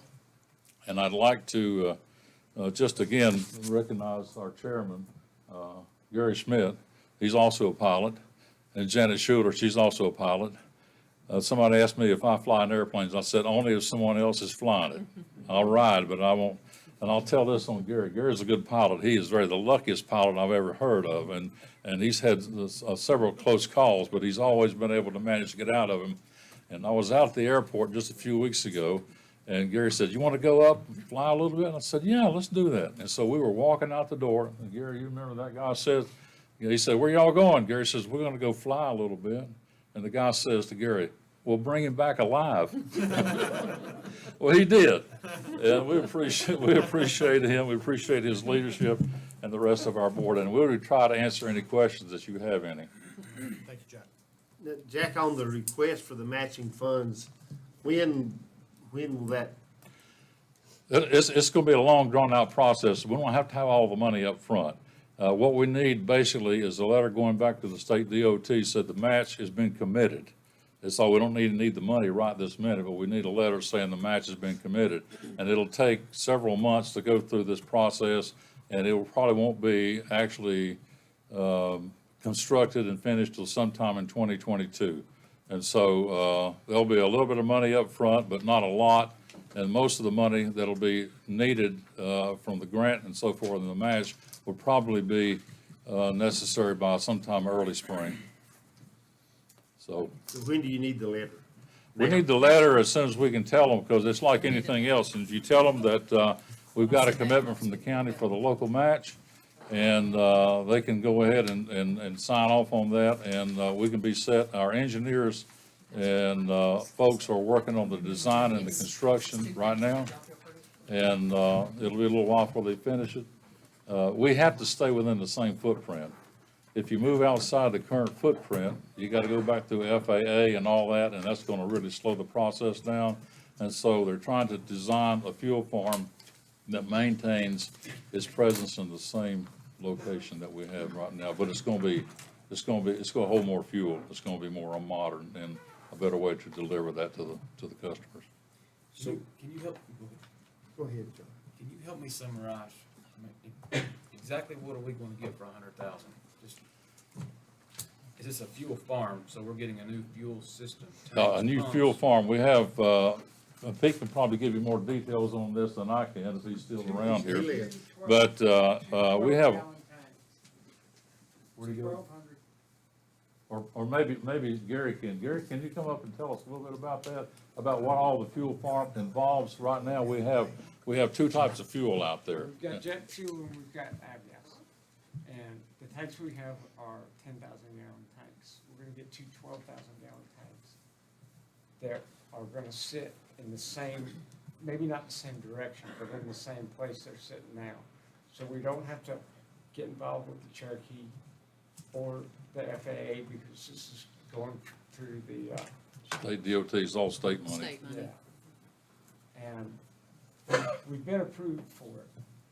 We've gotten an estimate from the engineer for right at $1 million, which we're asking you for a 10% match. And that'll enable us to get the new fuel farm, and we have an option to put on the self-serve pumps, which that's what they have at other airports. So it takes some of the workload off of the FBO, per se, because they'll still have the fuel trucks because they want to be able to fuel bigger airplanes at the other end of the airport. But the self-serve thing will probably handle most of the general aviation airplanes. I guess the current fuel farm has been there for how long, would you say, Gary? It's 20, 30 years, more? Yeah, it's been there a long time. Yeah. So this letter, Mr. Manager, would probably not even come up till the next budget? Well, Ronnie, if I may, what they need, you're gonna have to, if you wish to do it, you need to approve this budget amendment I passed out to you and the capital project ordinance, because in order to move forward, I, as finance director, have to sign a letter saying that the matching funds are intact. So I can't do that unless you approve They're this. set aside. Yes, I can't do that unless you approve this budget amendment. You don't have to spend them right now, but you gotta say that they're committed. Right. What else, Mr. Vice Chair? Well, we appreciate that. This is something we weren't really sure we could get this project. We've been trying to get it done for a while. And then the state, I think, they sort of felt sorry for us because of our FAA problems. And they said, well, maybe we can help you with that fuel farm. And this is all state money coming through the state DOT aviation folks. And I think we've got a good relationship with them now. I think they'll help us in a lot of ways as far as making improvements to the airport. There's still a lot of things that need to be done. If you hadn't been out there lately, take a look. The big hangar has been painted. The roof's been repaired. Repairs have been made to the terminal building. We're doing some more work out there now. And it's quite a showplace, and I like to take my grandkids out there and show them around when they come up to visit, so they get a kick out of seeing those airplanes. But it's fascinating. I'm kind of like Jerry Sutton, used to be a county commissioner. You all know Jerry. Somebody asked Jerry about the airplanes one time, and he said, they asked him, did he like to fly? He said, only if I can keep one foot on the ground. I'm kind of like that myself in some ways, but we've got a great asset here, and I know the board has always supported it, and we hope you continue to do so. Thank you so much for everything you do. Who's listed as your FBO now? David Phillips. You need to change that on the documents in here. Okay. Still Well, showing Neil Hoppy as your FBO. it's still showing hobby? Yeah. Okay. Well, it's David Phillips now. He's also a jet pilot as well, so he knows everything there is to know about airplanes. But yeah, we need to go ahead and change that and bring everything else up to date. But I did notice that on an old document I saw recently, Paul, where it had Hoppy's name on there, and I thought, well, that needs to be changed, so we'll work on that. And them But taking Teresa's the gonna, old- go ahead. I'm sorry, go ahead. I was gonna say that Theresa Mcdowell is gonna be still working with us, even though she retired from the county. She's gonna be our, more than what she's done in the past, keeping up with a lot of these things. And she'll be working closely with our finance director on all the things that come through the airport out there. And we're getting all of our files together, and she'll be able to keep up things like our website and so forth, so we can correct those things when they come up and they're pointed out to us. So we're looking forward to it. And I appreciate the Drake family being involved in the airport now. Took a lot of maintenance Absolutely. responsibilities off of us. Absolutely, and if we just waited until we generated enough money to get all this stuff done, we'd probably still be down by the river when we started off. But, Can we get a motion to approve the request from Action As Funds? liaison, Mr. Chairman, I'm proud to make the motion that we can get a 10% match, where you can get that kind of money. You know, we've done it for schools and for the airport before. There's not many counties get this opportunity.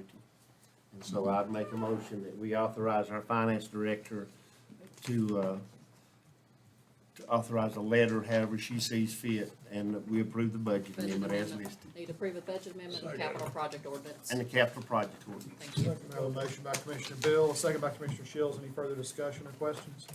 Thank you, Judge. All you do. All in favor signify by saying aye and raising your right hand. Aye.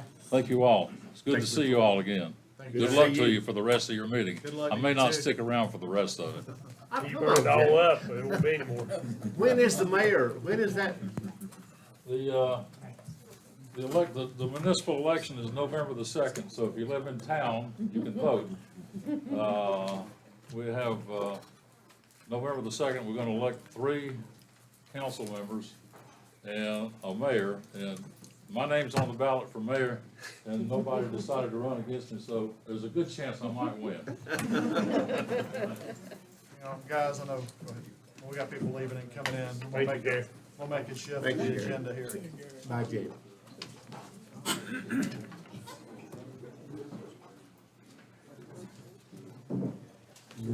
Sir. That's an expensive day, too. I'm gonna make a change to the agenda. We've got some individuals here that have a long ways to travel tonight. So I'm gonna move, item 11C, change order, number 10 on Macon Middle School, forward. And maybe we can get these ladies and gentlemen on the road and headed home. I don't have to sit through any more of our hoopla here in Macon County. So, Jack, would you like to lead us off with that, please?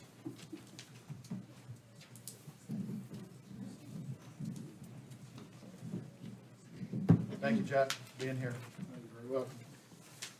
There's actually 2, there's a smaller one I need to present, and then the architect, Mark, see the step to the restaurant, we'll be right back for the second one. Got a busy evening this week, tonight, so I'll be as quick as I can. We've discovered in the middle grade school in the northeast wing, the one that was built in '95, a lot of issues with the fire stopping and smoke stopping in the quarters. They're 1-hour rated walls. They got fire doors to them. But above the ceiling, there's a lot of holes that need to be fixed because it has to be stopped to keep smoke or fire from going into the means of egress. That's a code requirement, so we don't have a choice on this one. It's a total of $36,790.95. Mr. Bell, I met with him. He's in construction, so he understood what I was talking about. Ronnie, if you want to weigh in on this as well. Well, this is one of those things that once you find it, you gotta fix it.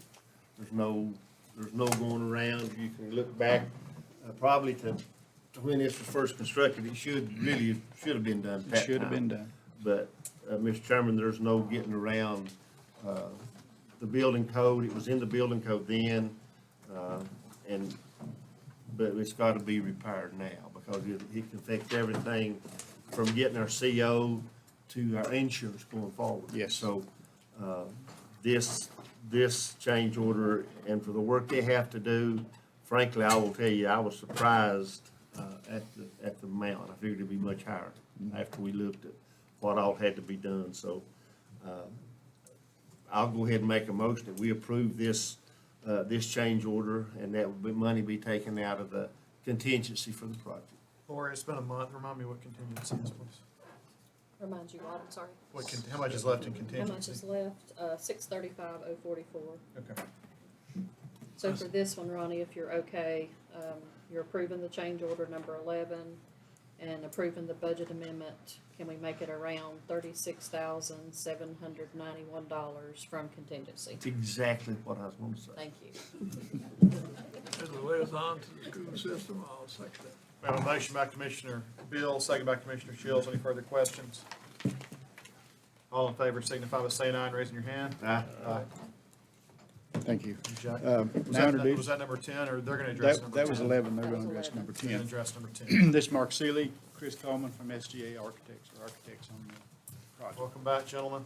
Mark, you decided to come back? I'm not You sure bring why your one- engineer with you? What's the latest on that, Mark? Was that on the previous mention? So for that, we have compiled the information, sent that back to Mr. Rittenhour, provided a written letter and a statement for that. Mr. Rittenhour now has that letter, so. that is- Yes, and so you got that forwarded, I think yesterday.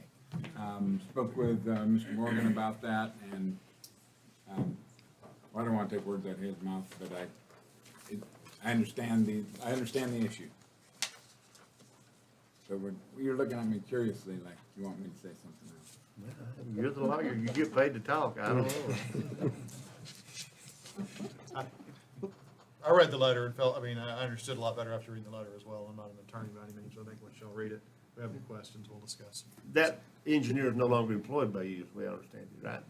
We are still using the company, but the original engineers that were slated for that job, they have since moved on. He's moved on? Yes. Probably a good thing. Yes, sir. If I can just add one more comment to that, 'cause I was the one that wrote the letter, but I was unaware of what he sent, and that was totally out of line for that to have been said that way. And I know he was acting, I think, he thought he was acting in good faith, and we understand that, but we have had conversations with all the engineers, contractor, our team, and. But so- nobody sent us back a check for 90 grand, did they? No, and that No. was. That's the end of the day, that's the deal. Well, and unfortunately, it's something that had to be done. There was no way around that. But I think the way in which that occurred was what I was referring to. That should not have happened in the manner that it did. Yeah.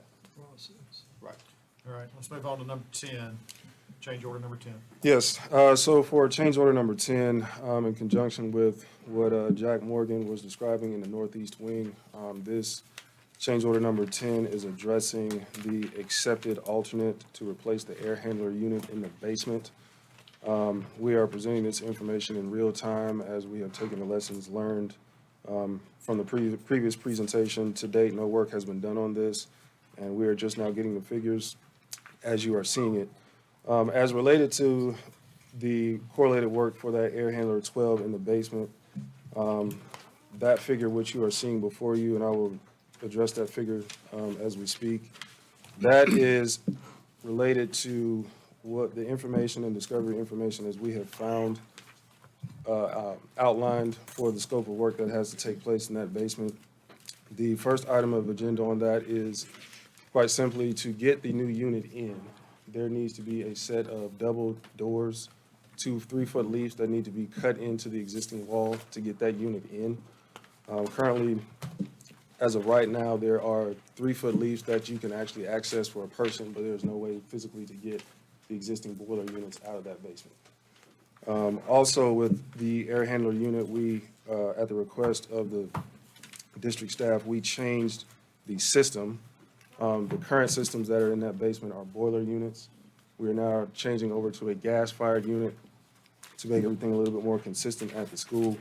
In doing so, that is a twofold approach of what we have figured out. The existing unit heaters that are in that basement need to be converted from the boiler system to the gas system, as well as the existing VAV boxes tied to that existing system need to be changed out and correlated to with the boiler system.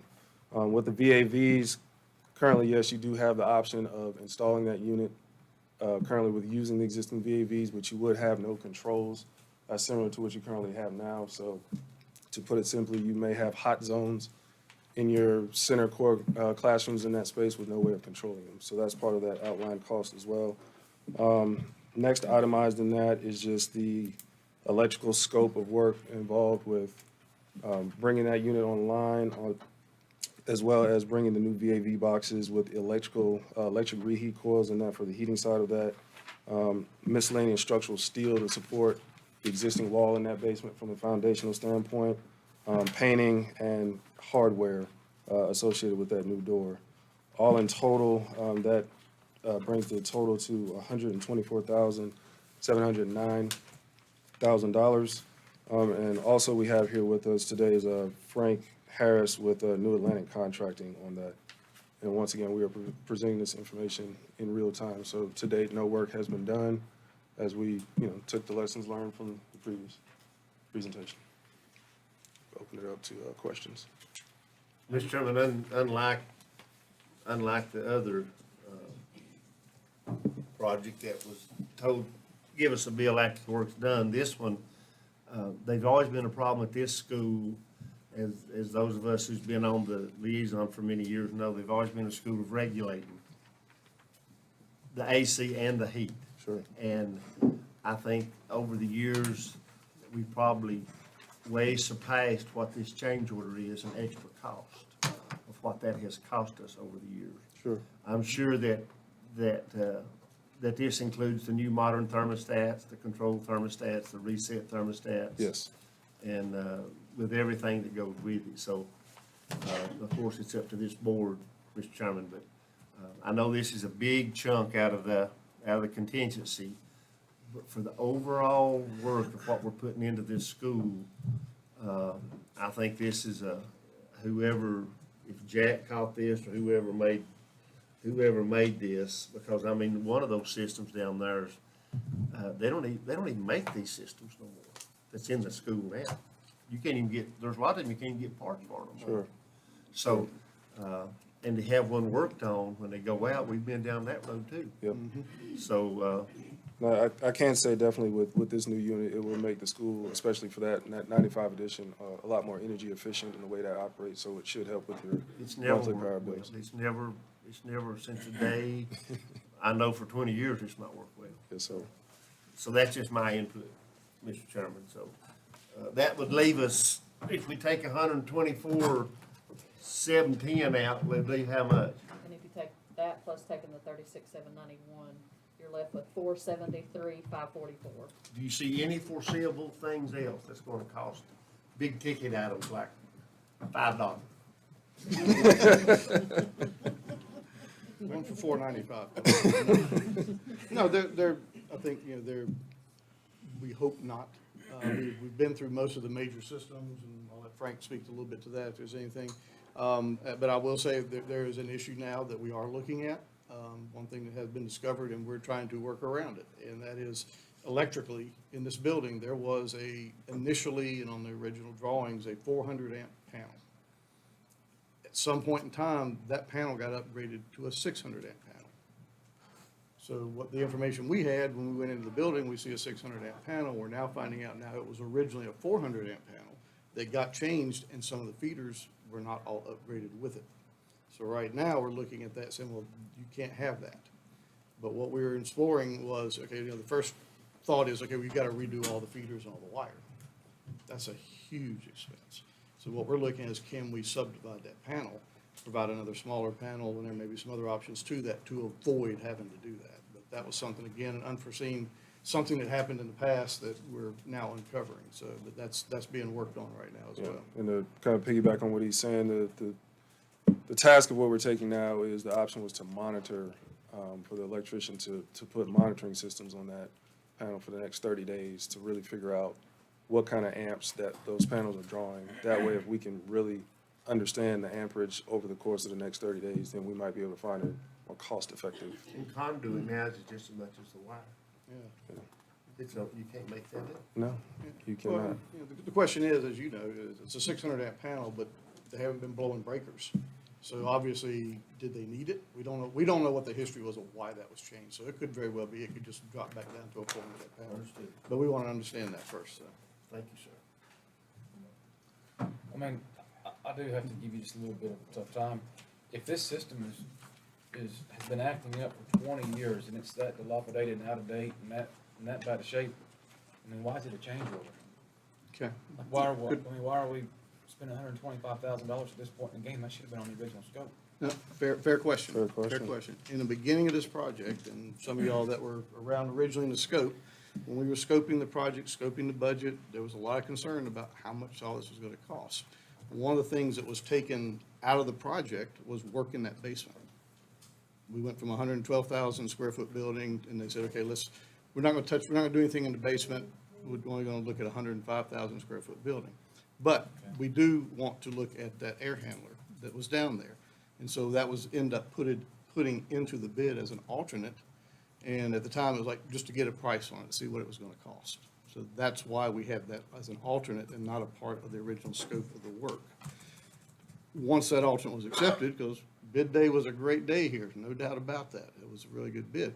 Once we started looking at that, I mean, what happened, I don't know if anybody picked up on this, but that mechanical system was literally, the walls were built around it.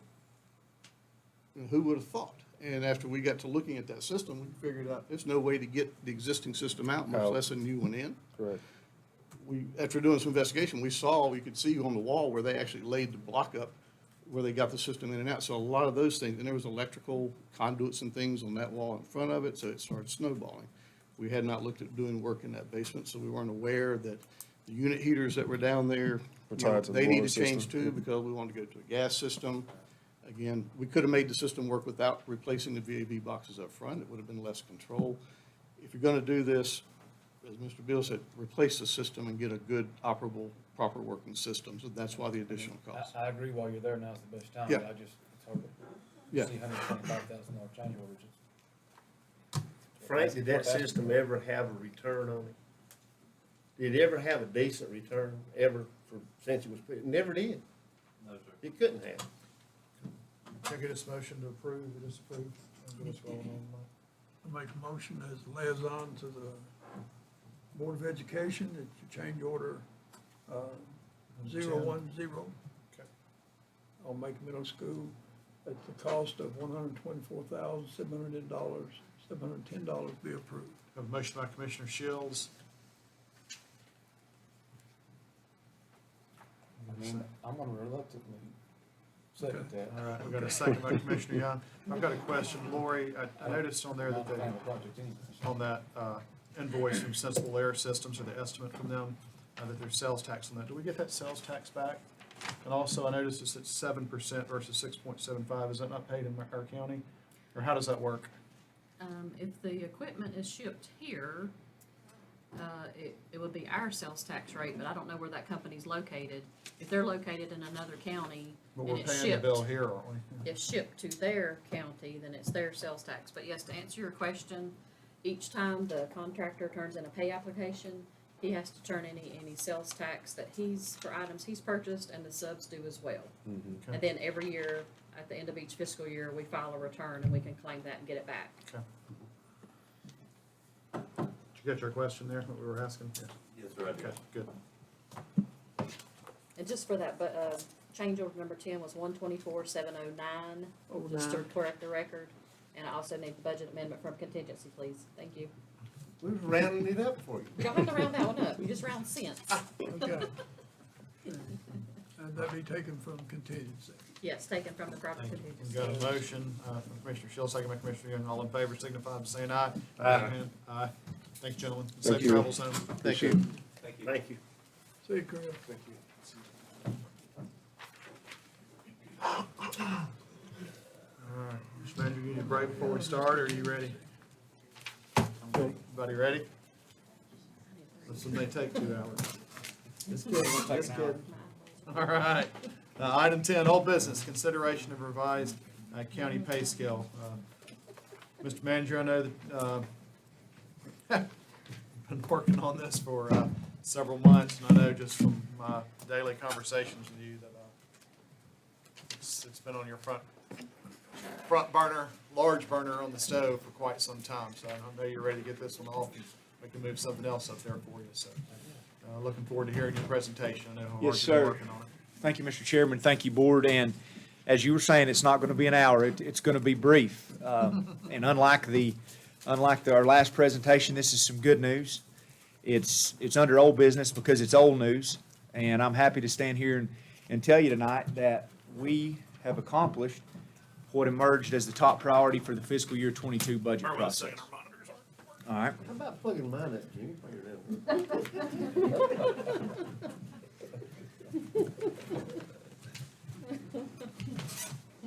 Yours coming up, John?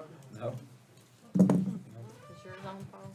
I just had to cut mine off. Y'all can huddle around me, watch this one. Not sure.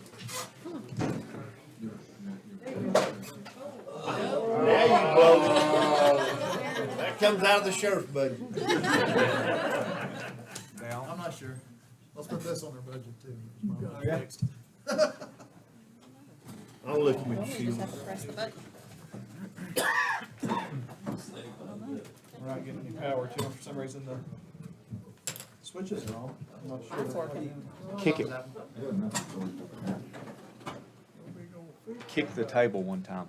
No. I'll plug this in and see. All right, we got the big computer screen up here. We're good.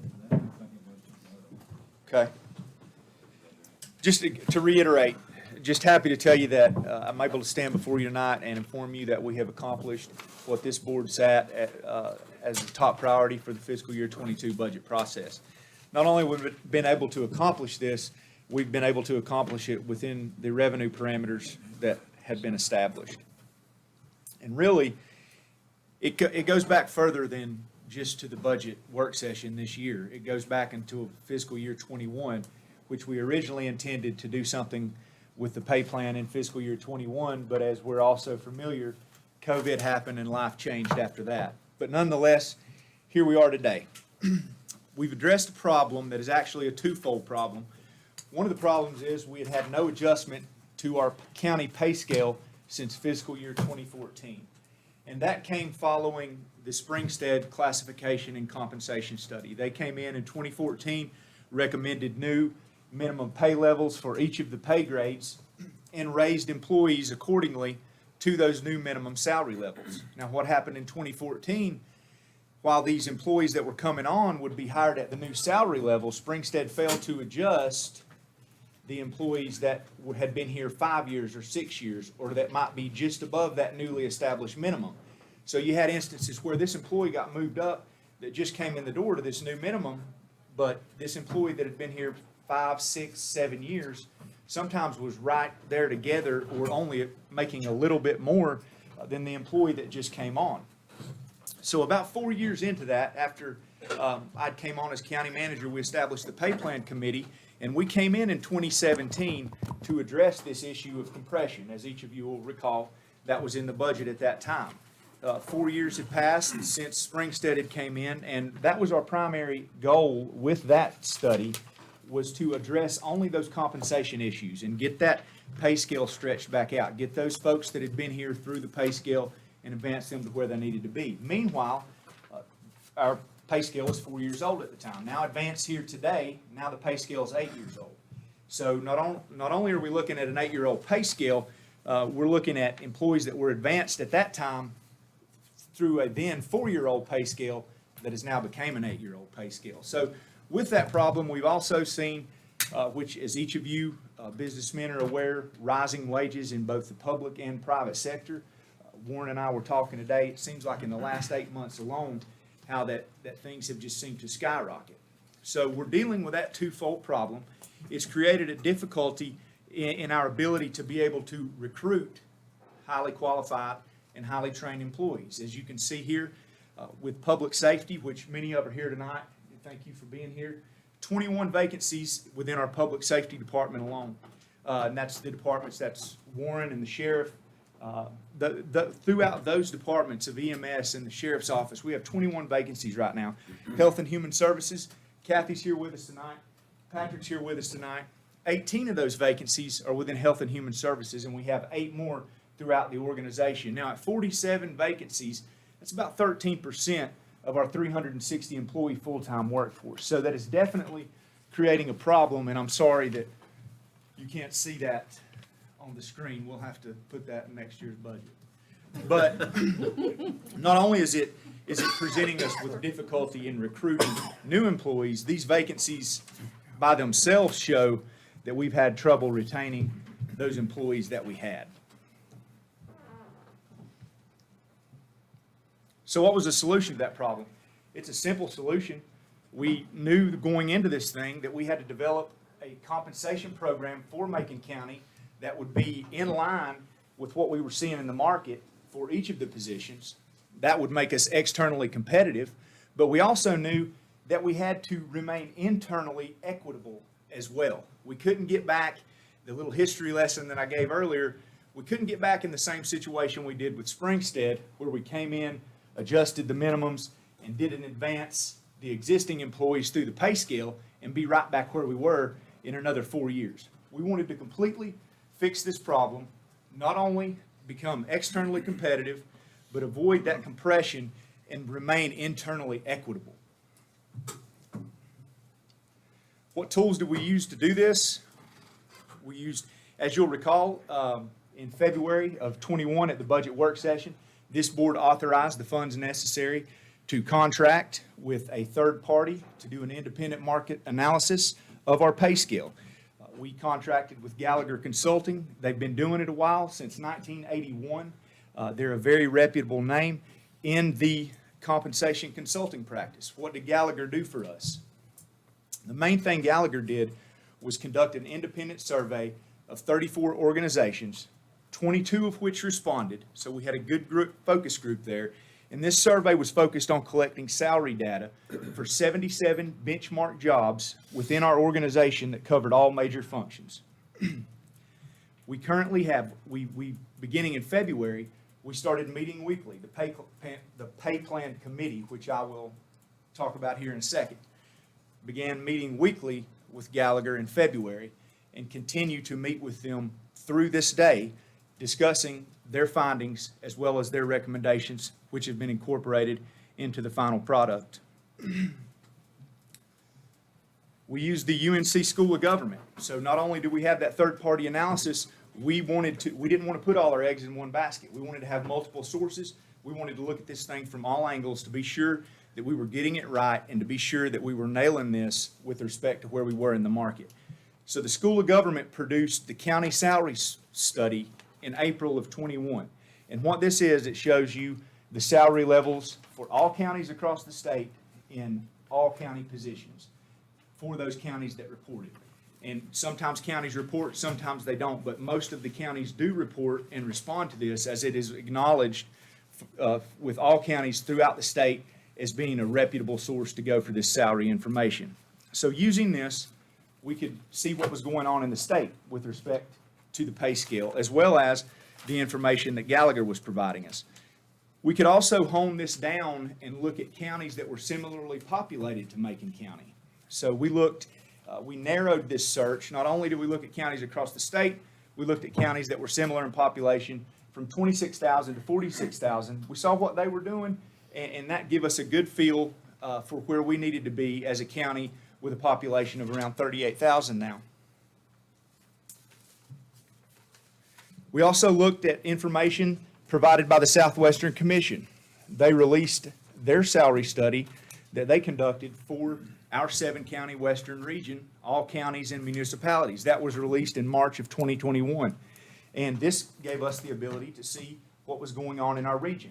So again, multiple sources from multiple different areas that allowed us to look at this thing from all angles. We also looked at the NC Works. We monitored it daily to look at this, give us a real-time picture of what was going on as vacancies would come open in these counties. They post them on the NC Works website daily. So that gave us the ability to see what was happening in real time with respect to these positions that we were conducting this salary study for. But the most valuable tool in this process was the Macon County Pay Plan Committee. And I cannot express to you how hard that each of the men and women that served on this committee have worked to see this project through. The data collection and data refining that has gone into this process is mind-boggling. It is literally mind-boggling. I could show you spreadsheet after spreadsheet after spreadsheet that has taken Chris, would you say hundreds of hours or thousands? Hundreds this time. But, but nonetheless, just that they get have paid went for through, those that we have compared ourselves, used as to compare to see where we needed to advance through. And it has went on continuously for the past 8 months. This committee is made up, many of them are here tonight, I think if not all of them. The committee is made up of the sheriff, the emergency management director, our IT director, solid waste director, the health and DSS director, our finance director, the purchasing agent and finance, HR director, safety analyst, and the HR coordinator. And again, I cannot thank these men and women enough, and I would encourage all county employees, if you get a chance and this thing goes through, I would thank these individuals because they have worked tirelessly on this project. Real briefly, this is a timeline, just hitting the high points that we have went through over the past 8 months. This is intended, the primary purpose for it being on this slide is just as a reminder for me to tell you that not only was the pay plan committee integrally involved in this process, we went to great lengths to involve department heads and employees on the front end as well as the back end. As we put information in, we involved department heads and employees, and then as we were getting information out, we went over and shared that information with all department heads and employees. So what was the outcome? The outcome is we now have a market-aligned pay scale. And you have before you tonight, Mike, have you passed that out? Mike is distributing to you right now a pay scale that breaks down the new, or a document that breaks down the new pay scale versus the old pay scale by each department. So you'll see what that does to the minimum salaries there in each department for those grades. That would be somebody just coming into the door. Not only is this going to assist us with recruitment, it's going to assist us with retention as well. We have taken the steps necessary as part of this pay study to ensure that we remain internally equitable with respect to those employees who have been and remain employed with Macon County. This was accomplished through a uniform application of a formula that dictates an employee's placement within these newly established pay grades based on the years of service they've had with the organization. Right here are some examples of how this works. Here you see, with respect to deputies, you have a deputy coming in 0 years. So they're coming in fresh, being hired right off the road, to be put right on the road. They're currently coming in at $32,268. What we'll see with the new pay scale would be a 12.5% increase in the salary of that starting deputy. That's going from $15.51 an hour to $17.45 an hour. Here you can see where that formula is working as that 2.7-year deputy bumps up to $37,511. The 6.4-year deputy bumps from $34,757 to $39,326. And that deputy with 14 and a half years, $43,561. Same thing with EMT. Here you have the salary, the old salary of the EMT going from $33,881 to the new level that is aligned with the market at $40,022. That is about a 15.3% increase, $16.29 an hour currently, going to $19.24 an hour. You can see again how you get the separation through application of the formula for the 4.6-year employee, the 6.7-year, and all the way to 29.8. What I want to use this to illustrate to you also is if you look here, what happens if you don't compensate those employees that have been here and we didn't apply that formula, again, uniformly across all departments. That formula was not applied that advanced those employees that had been here through the pay scale. You would be bringing somebody in this EMT situation at a new salary of $40,022 that it would be making more than the EMT currently that's been here for 8.8 years. So that's why it becomes important, and you need to recognize the impact that has of advancing those folks that have been here through that pay scale. Part-time, in public safety, the deputy pay as well as the part-time medic will go to the new hourly rate of the full-time position. As you see here, that's an increase $15.51 to $17.45 for law enforcement, $16.29 to $19.24 for EMS.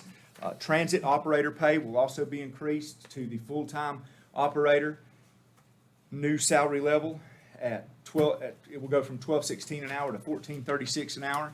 I know our solid waste, our attendants at the convenience centers, their pay will be raised to the starting salary, the beginning pay will be raised to the starting salary of a grade 17, taking it from $8.50 an hour where it is currently to $11.25 an hour. So in conclusion, we've accomplished what we set out to accomplish. No new revenues required. There's a budget amendment that you have in front of you tonight for $1,687,730. This will allow us to implement this for the remainder of this fiscal year. After this is implemented, you will have $189,028 remaining in the non-departmental reclassification reserve fund. It will be left over for this fiscal year. Also, you will still have the $896,503 that was a part of the tax increase granted at this budget. That will remain in contingency for a combined $1,085,531. We've talked here tonight at length about some capital expenses that we have outstanding. We'll discuss here in a minute the middle school. We have SEC, that's still on the plate. We have Nantahala that we're going to talk about. So this $1,085,000 here can be used in this fiscal year to go towards accomplishing some or all of these one-time capital projects that we need to accomplish. A full year implementation will have a $2.4 million impact on the general fund budget. So with that, that is a $750,461 increase over what it's going to take to complete fiscal year 22. So in fiscal year 23, we're going to be looking at $2.43 million. But just like we have the money to carry this in this fiscal year, this board and their foresight, we will have the funding to ensure that this pay plan is sustained for years to come. Moving into next fiscal year, we will take this $750,461 increase. We will take it from the contingency fund and remove the contingency fund balance of $896,503.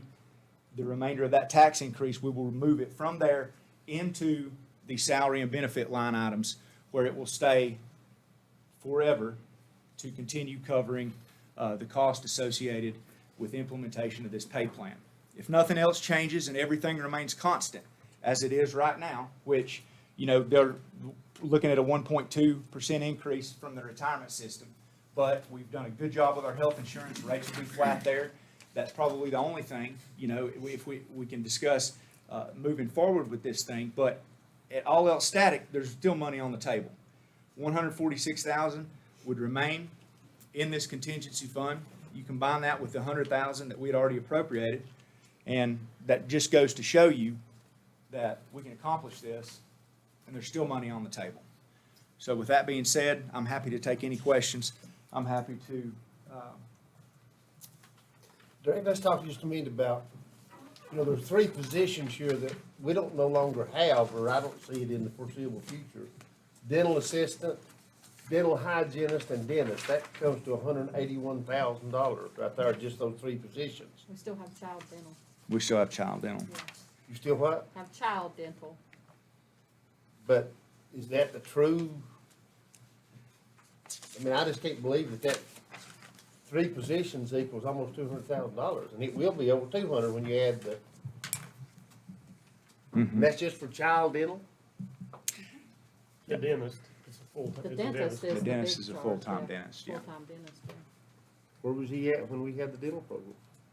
This We is had the the child adult dental. We had adult and We had child. adult I know dental. that. He stay busy? It's a she, but yeah, I don't know. Kathy would have to answer that. Who? They're doing dental work. How many has he done? Do you got those numbers? She, Dr. Chang. Huh? It's Dr. Chang. And she. it's the And how many molar does roller. he? It's the molar roller. It's a molar roller. Motor He roller. does the Do you school have a number? Of how many, How many he approximately does every month or every 6 months? they probably do about 10 a day, so 10 a day? 10 children. different- That's exams. That's for the dentist, and then the hygienist has her own separate schedule. Good. And yeah, it's, Is he the highest paid employee he is, isn't he? The dentist? Besides you? I think he's paid. Did a great job as usual. I'm going to be in full support of this. I'm very happy we passed the tax increase to be able to handle this year. Thank you. You want to ask that question? You pointed it out, so I don't I want mean, to I'm just concerned steal with your thunder. I'm concerned about the administrative specialist that's getting a $5,000 pay decrease. On, fifth line from the top on the first page. Gallons and rounds. We have other Give me a copy. open positions. I think They're we not can getting a move. pay decrease. They're not getting, nobody will get a pay Nobody will decrease. get a pay decrease. Their Nope. position just got regraded to a lower. Their position is level. just regraded. That means when that person, that in discussions with the department head and when we looked at the market comparisons, that position needed to be at a less grade. It was currently graded too high. So that means if we were looking for somebody coming in right out of the gate, we would not need to recruit them at a $41,183. That's a $36,300 position. I guess my question is, they're gonna maintain their salary. Yeah, they will not have a salary decrease. No. No. Warren, you worked on this thing with EMT and the sheriff. This is pretty much what we talked about 2 years ago, Sheriff. You and Warren with his folks, I mean, that's critical. This almost gets us there. This gets you to a market in a normal year. Now, we're not in a normal year, so we've still got some issues we've got to deal with. But we have 10 vacancies just with EMS at the moment, which is basically 25% of our full-time field staff. We're holding it together, but we're teetering on the edge of having to decrease services. And unfortunately, I almost think this is a have to, that if we don't go through with this, you're gonna see a decrease in services with us. I think you're gonna see a decrease in services with the sheriff's department. And although it comes with a price tag, I don't think we're ready to pay that price tag for that decreased service. I think we need to go through with this, and there's still some other things we need to talk about, some things we need to discuss, but this is A start. this is a really good start. This is I've been here a long time, and this is as close as we have ever been, and it's still not 100% perfect. There are things that are not gonna be absolutely correct with this, but this is as close to perfect as we have ever been with our pay scales in Macon County for as long as I've been here, which is bumping 30 years. The only thing I'm gonna add is you all have said it before, I've heard a couple of you say it, you know, about the Band-Aid. For years, we've done a little bit, and we put a Band-Aid on everything. This has peeled away that Band-Aid and is fixing it. We still have a little ways to go. There'll be some more conversation. But what we need to let you all understand is we have people who have been committed to this community, this county, who are waiting to see what happens, because they have to provide for their families. And they're waiting to see what the end result of this meeting is tonight, because you have a lot of agencies, many of them standing in here tonight, that don't want to leave Macon County. I've got officers that don't want to leave Macon County, but their wives want them to be able to provide for their families. And that's what we're trying to make sure I happens. believe that's the reason that 3 of us approved the budget and voted to do this for the employees. As best I recollect, I think 3 of us did that. The increase on property taxes was not specified for. Yes, it was. Part of it was. Yes, it Part was. of it. Yeah. Part of it was. Yes, sir. We could handle this without a tax increase. If you need clarification on my vote against the budget, we have $25 million in surplus. But I do want to say that I appreciate your loyalty, and I do recognize that each and every one of you could have went somewhere else in the private sector and been compensated more than you're being compensated. So I realize that it's for the love of the game, and I'm ready to make a motion. We approve budget as presented. I'll second, I just need to ask one question. Sure, we got a motion on the floor. We can second and question. Okay. Yeah. I'll Got a second. second by Commissioner Shields' question. The question is, will this allow some of the people who left you to come back? That'll be a decision for them, that'll be a decision for them to make. That's totally up to them. But what it's gonna do is it's gonna allow us to have an opportunity to have applicants. Because as of today, we don't have any applicants. Because they're going to these other counties that touch our county and making more money. And I can answer, I have an answer partially for that. Out of the 10 vacancies, you know, I can't assure you that this will fix all our problems, but I think within reason, maybe half of those positions would be filled within a reasonable time period. But I'm also afraid that if we don't do this, the 10 will become 12 or 13. And at that point, our system falls apart. And it will. I guess I was hoping it'd be a magnet to bring them back. Having talked with some of them who've left, I think they're doing what you're saying. They're gonna see what commitment we've made. And I think with Mr. Young's motion and my second, we're on our way. Any other questions? Appreciate everything y'all do. I voted against the Springstead study back 8 or 10 years ago because it was not a complete thing. It jammed it up. It compressed the people that have been here a long time, and we're seeing it now. We've been dealing with environmental health. You're hiring an environmental health guy with no experience. He's $1,000 less than a guy that's got 15 years experience, and that goes through other departments. The only reason I'm supporting this is that Derek and you guys have gone through every position. There's no blanket department. Every position's been gone through, made adjustments as necessary.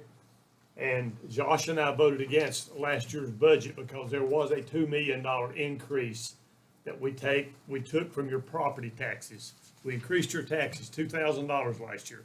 You can say it was to subsidize this increase. It wasn't. It was on paper that we had $27 million sitting in the bank that we'd already taken from the taxpayers. I voted against that proudly. But I'm proud to support this, and the reason I am, I've talked to Derek a lot about this, and it's the approach y'all have had. You've taken every single position. We've got to stop that compression, and the Springstead study set a lot of this up. So I appreciate what you guys do, every one of you, every department. And in good times, and when we're having a booming economy out there, I don't know how with the leadership we got in Washington, but it's there. We're having an economy. And in a good economy, it's hard to fill public sector jobs, and we all know this. In a down economy, which is coming in a couple of years if things don't change, they'll be lined up around the courthouse trying to get a job. That's okay. It's a swing, good and bad. But I appreciate what y'all do, and I'll proudly support this pay increase. Do you have any more of these forms? The department heads have them like Warren and the Yes. sheriff? Yes. They do. Warren? They do. Do. Call the question, Mr. Chairman. Just sitting here and all. Wow, okay, yeah, call the question. All in favor signify by saying aye and raising your right hand. Aye. Thank you all for being here. Thank you all for your service. Thank you. Thank y'all. Thank you. It took 3 years. Great job, Mr. Manager. Thank you, sir. Jumping right along, as Warren said, it's not a normal year.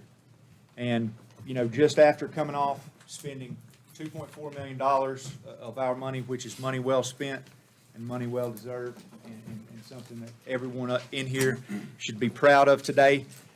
These are not normal times. That will get us to the 5-yard line. And I'm going to tell you why it'll get us to the 5-yard line and not into the end zone. I'll use the football analogy because we're in the middle of football season. counties all across the state, as well as counties that border us in this region, as well as counties in adjoining states such as Georgia, are investing the American Rescue Plan funds into their employees.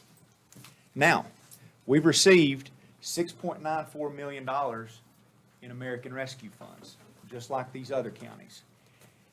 I can stand here and tell you today as county manager, strictly because of these unprecedented and unexplainable times that we're in, that I feel like today that if we don't follow suit with what we're seeing take place in counties, not only in our same state, not only counties across the nation, but counties that touch our boundaries, if we don't follow suit, I feel like we risk leaving here today and being in the same position that we're in.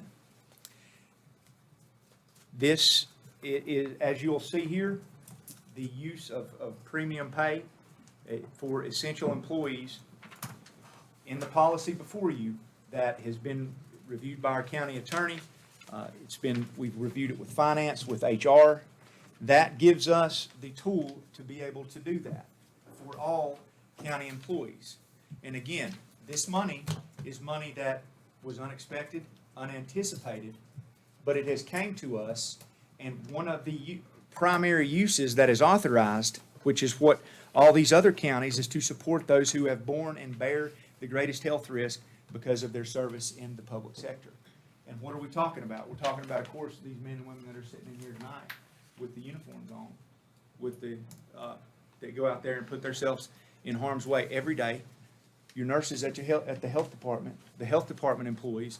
But the reason this legislation has tagged local government employees and given the authority within the legislation for the manager to declare, by the way of this policy, all employees essential, is because it recognizes that these folks need support. They need support. If they don't have finance there to process the payroll, they can't get paid. If they don't have tax collections there to collect the taxes, we don't get any money to be able to pay them. If we don't have people in our Register of Deeds office that handle papers from real estate agents every day and record those deeds for them, then the real estate industry shuts down. If we don't have building inspectors that go out and provide the inspections and deal with contractors at job sites on a day-to-day basis, if we don't have those environmental health employees that go out to the job site, approving that septic tank, approving that well system, then we run a risk of shutting down the most valuable part of our economy, the second home industry, the primary driver for this local economy. What we've proposed in this policy is to provide for each full-time and part-time employee an additional $2 per hour using these funds and stretching them out for the 3.5-year time span that will date back retroactively to April 26th, and it will extend through October 20th of 2024. And what this is going to do, it's going to break it up in 6-month increments. This $2 an hour will be calculated and given to every full-time and part-time employee for each hour worked during these respective 7 pay periods. Many counties around us, such as when you look at Cherokee County, at Graham County, and Clay County, they're distributing lump sums, and then they're giving on top of those lump sums as much as $250 per 24-hour EMS shift worked. Swain County offered bonuses to all employees, but these are one-time lump sum things that of course is compensating these individuals as the legislation specifies for what they're doing in the way of being essential, but it's one and done. What we're doing is proposing a plan that will allow us to sustain this by breaking this out through 3.5 years, because it is these men and women that are sitting in here and these men and women in the county that have got us up to where we are now during this pandemic. And this legislation recognizes that they're going to be the ones that take us through to the finish line. So by authorizing this and not doing one lump sum, we're ensuring that we're going to continue to see this through and to be sure that these individuals that are providing essential services that are integral to the public health, the public safety, and the economy in general are able to continue doing that. Again, this policy in front of you tonight enables us to do that. 1 year cost of implementation, we're estimating to be at 1.9 million. The 3.5 year cost of implementation would be right at 6.8 million. That would spend all of the federal money that we were given. There are some other things, just to put it out there. You can use American Rescue funds for things like we had used the Great Grant Fund for in the past. You can use them, we use those to pay payroll costs in the health department. So we paid the payroll costs that we would have otherwise used general fund money for, and we just put that money back into the fund balance that we saved, not paying the public health salaries. You can address the COVID economic impact, but we have been cautioned in every educational setting that I have ever been in and Lori has ever been in regarding the usage of these funds. North Carolina has very limited statutory authority to be able to operate here with the use of these funds. We can replace lost revenue, but as you all know, we don't have any lost revenue. I mean, this pandemic has had the exact opposite effect that everyone has anticipated. There's a chicken in every pot and a Cadillac in every garage. But we can also use it for infrastructure investments. Infrastructure investments include water, sewer, and broadband. We don't operate a water and sewer system. It would take us 3.5 years to plan a broadband project that we would be allowed to do under the current state law to be able to invest it in broadband. So that leaves premium pay. Those are the American Rescue Fund allowable expenses that I've went through with you. That leaves premium pay. And I would contest that there's nothing better than we can do with these funds than invest them in our most valuable asset. There's nothing better that we can do than invest them there. It makes sense. So that's how that we get to the goal line. Our $2.4 million gets us to the 5-yard line. We take the money that was given to us by the federal government and we punch it in with that. And that policy allows us to do that. These are your essential workers, right here, that you've got. All of them on that sheet. Yeah, and they'll get a boost every 6 months until 2024. Is that? Yep. All of them on that sheet are essential. Right. And that money will go through 2024. It will be broken up into 7 pay periods. The first one will be retroactively. It will date back to April 21st, and it will go through October, Lori? April 26th. April 26th. October 24th. Through October 24th of this year. So for all the service through that time period, that will be 1, then we will have 6 more remaining. And that will be lump sum and you have to have worked, and it's for hours worked during that pay period, and you have to work through that pay period. Drew, put yours in the bank in savings. Well, Derek, let me make sure I understand. I think it's a great idea. I think that this could go for a better cause. But what concerns me is 2 things. Number one, this is not reoccurring money. That's right. And it is going to run out. That's right. And the hope would be at that time, there'd be another pay study. Right. That's what. And I think we have to be clear, and we have to understand right now that this money was given to us, to the federal government. I mean, when you think about it, this whole American Rescue Fund thing, it was intended to pump money into the economy. I mean, that's what it's intended to do. And it has a finite end, and we're acknowledging that in this policy that we're approving tonight. That is another reason we're doing it in lump sum payments, because we did not feel like that it would be good to tag that $2 an hour onto a monthly paycheck, because after 3 years, I don't care who you are, you'd get used to it. So that's why it is in lump sum payments to be distributed not every paycheck, but 7 times throughout the course of this thing. And what better way to, so we broke it up that way. And then at the end of the day, moving back around to the American Recovery funds. And this money's gonna be spent locally. Look who's That's in the right. room. What better Look way who's to- watching on TV. That's it. These are not visitors. That's right. That money's gonna turn over 8 times in this county. So I don't know how you can invest it, but I do have a question, Derek. Yes, sir. On the last paragraph on page 1, I just don't understand this. Just wanna make sure we don't leave nobody out. The employee must remain employed at 11:59 PM on the last day of each premium pay period to receive the premium pay. I understand that. If the employee leaves the service of Macon County during the premium pay period, the employee is not eligible to receive any of such premium pay. That means if they're no longer employed, correct? That's right. Correct. Okay, if there is a lapse in employment for any reason during this premium pay period, the employee is not eligible. I can see where that could be a problem.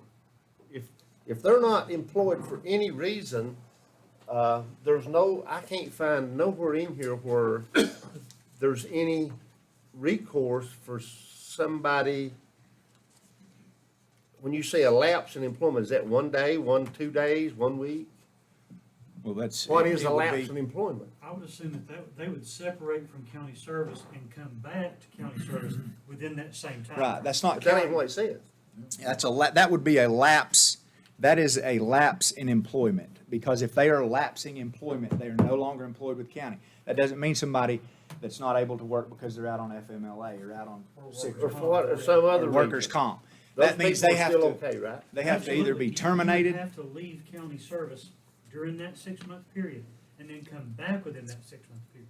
That's where the lapse would be. That's right. I just had a little problem No, understanding. that does not include if you're out on sick, out on FMLA for any reason, because in all those circumstances, you're still employed with Macon County. That lapse would be either you were terminated or you resigned from employment with Macon County. And then you And came then back. if you asked to come back, or Yes, whatever. you would not be eligible during that You 6-month have to period. be a total non-employee. That's right. Okay. But then obviously, if you stayed for the next 6-month period and remained employed with the county, you get the money. No, I understand. Okay. I guess my question is, the premium payments will cease at such times, and it says the employee reaches a maximum of 14,000. Is that in 1 year, or is that over the whole term? Over the whole That is term. over the whole term. That is over the whole term. The law specifies that that the employee is, that each employee that is labeled essential worker that receives premium pay can receive no more than $25,000 during the whole course of the time span. We're never gonna get to those thresholds. So that is why that we put the $14,000, and the $14,000 threshold as opposed to the 25 gave us the ability to compensate the part-time employees with the premium pay as well. So it would be from April through September, correct? The first one. The first one would be from last April 26th through October 24th. So it comes to end in 12 days. That would be period 1. So if you were employed by Macon County during that 6-month period, you're eligible to receive that. So it don't go back to April 1. No, No. it doesn't. We had to line it up with our payroll periods to make it So the easier to premium pay, calculate. okay. Yeah. That's right. Let me say something while Derek's finishing his thoughts. Obviously, one of the big driving factors of this is EMS, and other public safety places, including the sheriff's office.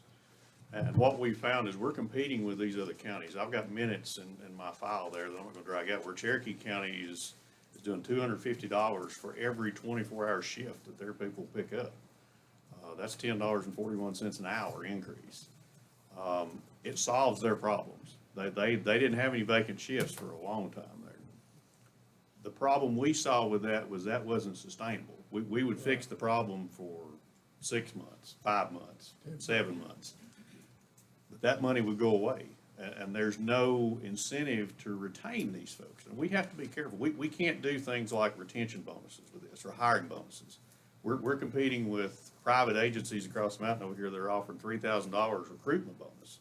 We can't do that. We especially can't do it with this money. So we drafted a plan that we thought was sustainable. It had an end. There was a way to get to an end with it. Paul, you're not gonna believe this, but I tend to agree with you. I don't know that things are gonna get better in the next 6 months. I think these other counties that are throwing their money at something to make a splash very quickly, I don't know that they see the end. I don't know that things are gonna drastically improve in 6 months or 9 months. So we did this to craft a plan to use what was given to us to sustain it as long as possible, to keep these people retained and to recruit people to get them in the door. So that was the underlying thought behind our process for this. Don't get used to it. That's it. Are there any employees that this don't affect? Affects every full-time and part-time employee in Macon County. Okay, good. We specifically put verbiage in there for seasonal workers because their beginning and their end is the beginning of the season, the end of the season. So if you have a maintenance worker that comes on that starts in the spring and ends in the fall. Election as long as workers. Election workers, those seasons are the beginning and end of their period. We are one of the few counties in the state that maintained all services during everything. Oh, yeah, there's some, but I mean, they're still not open. Oh, yeah. And I think it's important that you know that that was a discussion that we had as a group, where we started eliminating some of the groups and trying to decide who would get it and who wouldn't. And as a group, we quickly come to the realization, take this agency or that agency and what they do out of it. And I mean, maintenance is an example. You know, maintenance went along and they were cleaning door handles, they were cleaning all sorts of things after somebody had been there working. If you wanna Take shut us that down, if IT people go away, our CAD system goes down, we're done. We're dead in the water. You don't have any fluff in here in this. There's no IT fluff. was the first agency we went to because of the visitation in the jail, and you remember those conversations, where we couldn't have people at the jail. And so we had to quickly get things going so people would be able to still visit their family members, and IT jumped right in. So it didn't take long during those discussions to realize, as a matter of fact, every single county employee deserved it. Purpose. They were, you take one of them out of the loop, and you're gonna have down, somebody else is gonna have to take it up. And so. Well, the big question is, if this is approved, the one that's gonna put the burden on is here, in her department. That's right. She's gonna be totally responsible for everything, and it's a huge responsibility, because this will be audited one of these Oh, yeah. days. Yeah, It will be audited. and if she wasn't good with it, we wouldn't even have it up Yeah. here tonight. So Rory, does that, will your department, with what you have, can handle Yeah, we can handle it. this? Yeah. This is probably more important than anything else, because if you get audited, as we know some counties have already, Yeah. and done, they've sent them a bill to pay the money back, so. We're within the law. Yeah, we've also consulted with Cara Malonza, UNC School of Government. She's the attorney in local government law, and, you know, consulted with her through email, read her blog post on this very topic, so yeah. And so many counties are doing this. Can your department handle it okay, Oh, Rory? yeah, we can handle it. Do you need? No, okay. this policy lays out what we need to do, it specifies the pay code, so, yeah, thankfully by having pay codes and payroll, we can run this 6-month pay period and see how many hours each person has worked. And we just have to verify that, yes, indeed, they're still employed as of that last date of the premium pay period. So, Apparently, yeah. where a lot of them's getting in trouble, from what the association has said, is the record keeping part of it. That's where, we don't wanna get there, we don't wanna have. Yeah, we'll have the, I mean, we have the. we And if they have- find one thing, they want all the money back. Yeah, we'll have the payroll records, we'll have the time sheets, so. Cool. Good job. Good job. So what do you need, Mr. Manager? Need to approve that policy. Yeah, approve the policy and also, approve a budget amendment of $1,968,161, which is the year one cost, to just move that around within the Fund 27, which is the American Rescue Plan. When y'all approved the budget ordinance earlier, back in June, we had appropriated $6,954,438, so that is budgeted. So we just need to move $1,968,161 of that into salary and fringe lines to be able to pay this upcoming payment, and then the one that will occur late April, early May. So, Mr. Chairman, I'll go ahead open it up for discussion. I'll make a motion that we approve the premium pay policy for essential workers and our county employees as outlined in the documentation and, with the footnotes given by our finance director. Second. We have a motion by Commissioner Bill, second by Commissioner Shields. Any questions, comments? I guess my only question is, like, where's this money coming from? Maybe I'm. American Rescue, naive, yeah, American Rescue Act. Federal government. Federal government. 6.9. They handed us, how much money? 6.9 million. And our direction to spend that money was. Our direction to spend that money was either those things, the things on that slide, we could use them for any of those things. And again, let me put this back up. We could do as we did with the GREAT funding, or not the GREAT, with the CARES Act funding. We could offset cost in the health department for payroll, put that money back into fund balance and continue to increase our fund balance. We could address the economic impacts of COVID-19, which include households, small businesses, industries, but North Carolina has very limited statutory authority to operate in this realm. Remember, these are federal guidelines that apply to as a blanket, but superseded by laws that are in place in the state. North Carolina has very limited authority to play in that sandbox. Replace lost revenue. We don't have lost revenue. We're like the private sector. They're just not seeing the revenue loss that was originally anticipated to come as a result of COVID-19. So that one's off the list. Infrastructure investments that are applicable to broadband, but again, this is one area that we have limited statutory authority that is great it could be great for a county somewhere that has the statutory authority to operate within the broadband realm, but that's something that we're just not given in North Carolina. And again, that's why it comes back to premium pay. And as she's saying, the School of Government is holding webinars specifically dedicated to premium pay in North Carolina because so many counties across the state are recognizing that that's pretty much the only place that fits. So it's like there's no better way to use it than to invest it back into our employees. And like Warren was saying, we don't know when it could get worse, but by doing this, it just keeps us able to compete with those counties that are touching us, like Swain, Graham, that are using these funds. And it's going to allow us, by spanning it out over 3.5 years, not just to compete with them today, but to outlast them. Because we're not doing this in one shot. We're making sure that we sustain this for 3.5 years and hopefully get us through to a time where things are certain again. I may be the only one up here that hasn't heard of this. I feel kind of blindsided. A $7 million expenditure and absolutely zero time to review it or have input or have discussions. I just feel blindsided.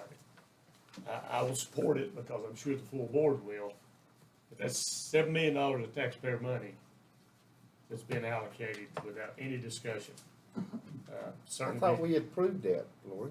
I thought we made a budget amendment on that, On what, the 7 million? on the 6.something. 6.9. Yeah, it was just in the budget ordinance as just a line. We haven't decided how we're gonna spend it. We had the money, we didn't know we were gonna spend it. And two, this policy was completed. It's hot off the Yeah, press. this morning, I we mean, finalized it. we so knew we were gonna talk. We apologize We for that. apologize, but Well, it's hot off the press after it got through everyone that needed to review it. I mean, I was excited about the $2 million increase, that's good. But to be hit with a $7 million expenditure with a zero time to digest it, to even read the document bothers me, but, that's all I'm We saying. actually put probably more work than we probably needed to in that to make sure that we met all of the requirements of the funding that comes down from the federal government. It should have probably been a couple of steps. We spent a lot of time on that. Should have been a 2-step or 3-step approach to the board, in my opinion. We had zero input into it, but, that's the way it is. Appreciate what you're doing. Appreciate it. Hope it helped. Further questions? All in favor, signify by saying aye and raising your right hand. Aye. Thank you, gentlemen. Thank all y'all. Thank you, everybody. We have about another hour to go in the meeting. If y'all want to hang out, feel free to go. Warren? Warren. Please give James Birch his raise now, so I can take my trash back up there. Take it to him in the morning, Chris. Next, if I miss it, it'll be- Thank you guys a lot. Appreciate it. We're gonna take two. Y'all- You're gonna take a roll. No, Let's recess for 6 minutes. We'll be back at 9:50 or 8.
call our meeting back to order. Item 10C, update on Nantahala.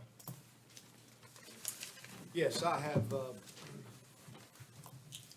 asked Jack to put together a cost of what he felt would be the most permanent renovations to the property at 36 White Oak Lane. Pass these out. And also, Ms. Karen Wallace is with us tonight, librarian. She has sent me an email, and Mr. Ed Trask is with us tonight.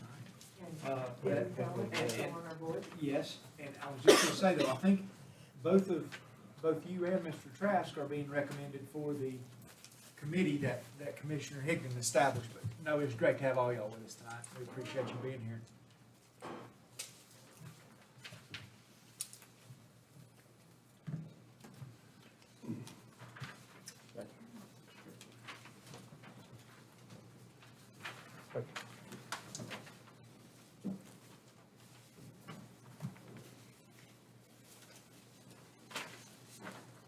So we discussed this, and Jack, and you can certainly fill in the blanks that I leave, but we discussed at one time hiring an architect.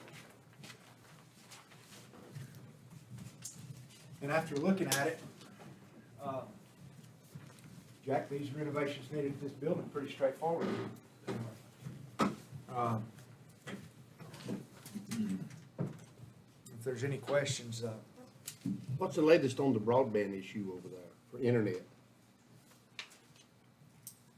we've had any new developments? Spoke with Tommy Jenkins a while back about other options. You know, we're gonna put some receivers over there close to the fireplace or something. We're gonna check into the availability of getting it to the library that way. to the 36 Boston West, talking with them, it's on a 5-year plan, I think. I don't know what it is. Anyway, they're checking it out. to see what we can do. So that don't include the original 300,000 It does. for that. It does. And we wouldn't be looking for any action on this tonight. I think this gives us a place to start talking with the committee, Commissioner Higdon, and maybe get their input on what we're proposing here, if the board, you and the board are inclined to do that.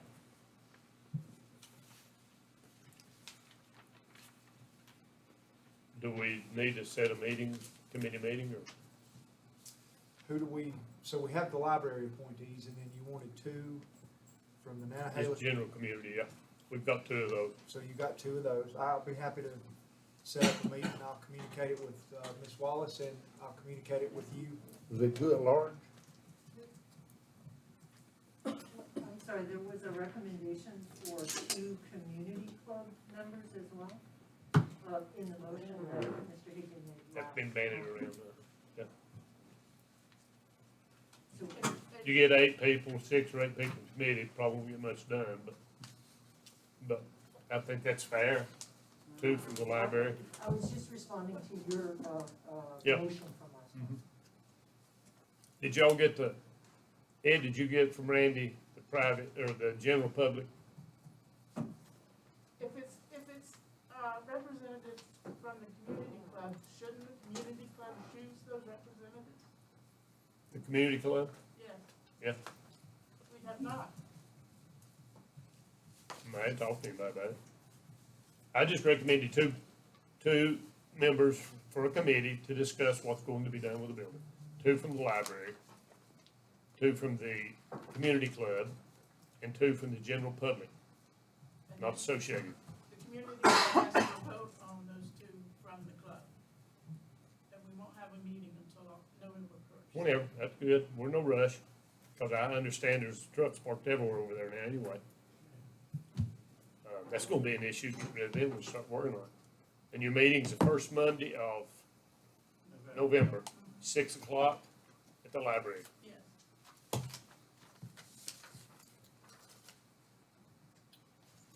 Any action? We'll just have to deal, we can't set a meeting till, Right, well, I We guess get- just provide this update and distribute this Yeah. information. and get the committee members approved, as whatever needs to be done on that. Yeah. Pardon me for eating. Good stuff, isn't it? Ooh, Pam, okay.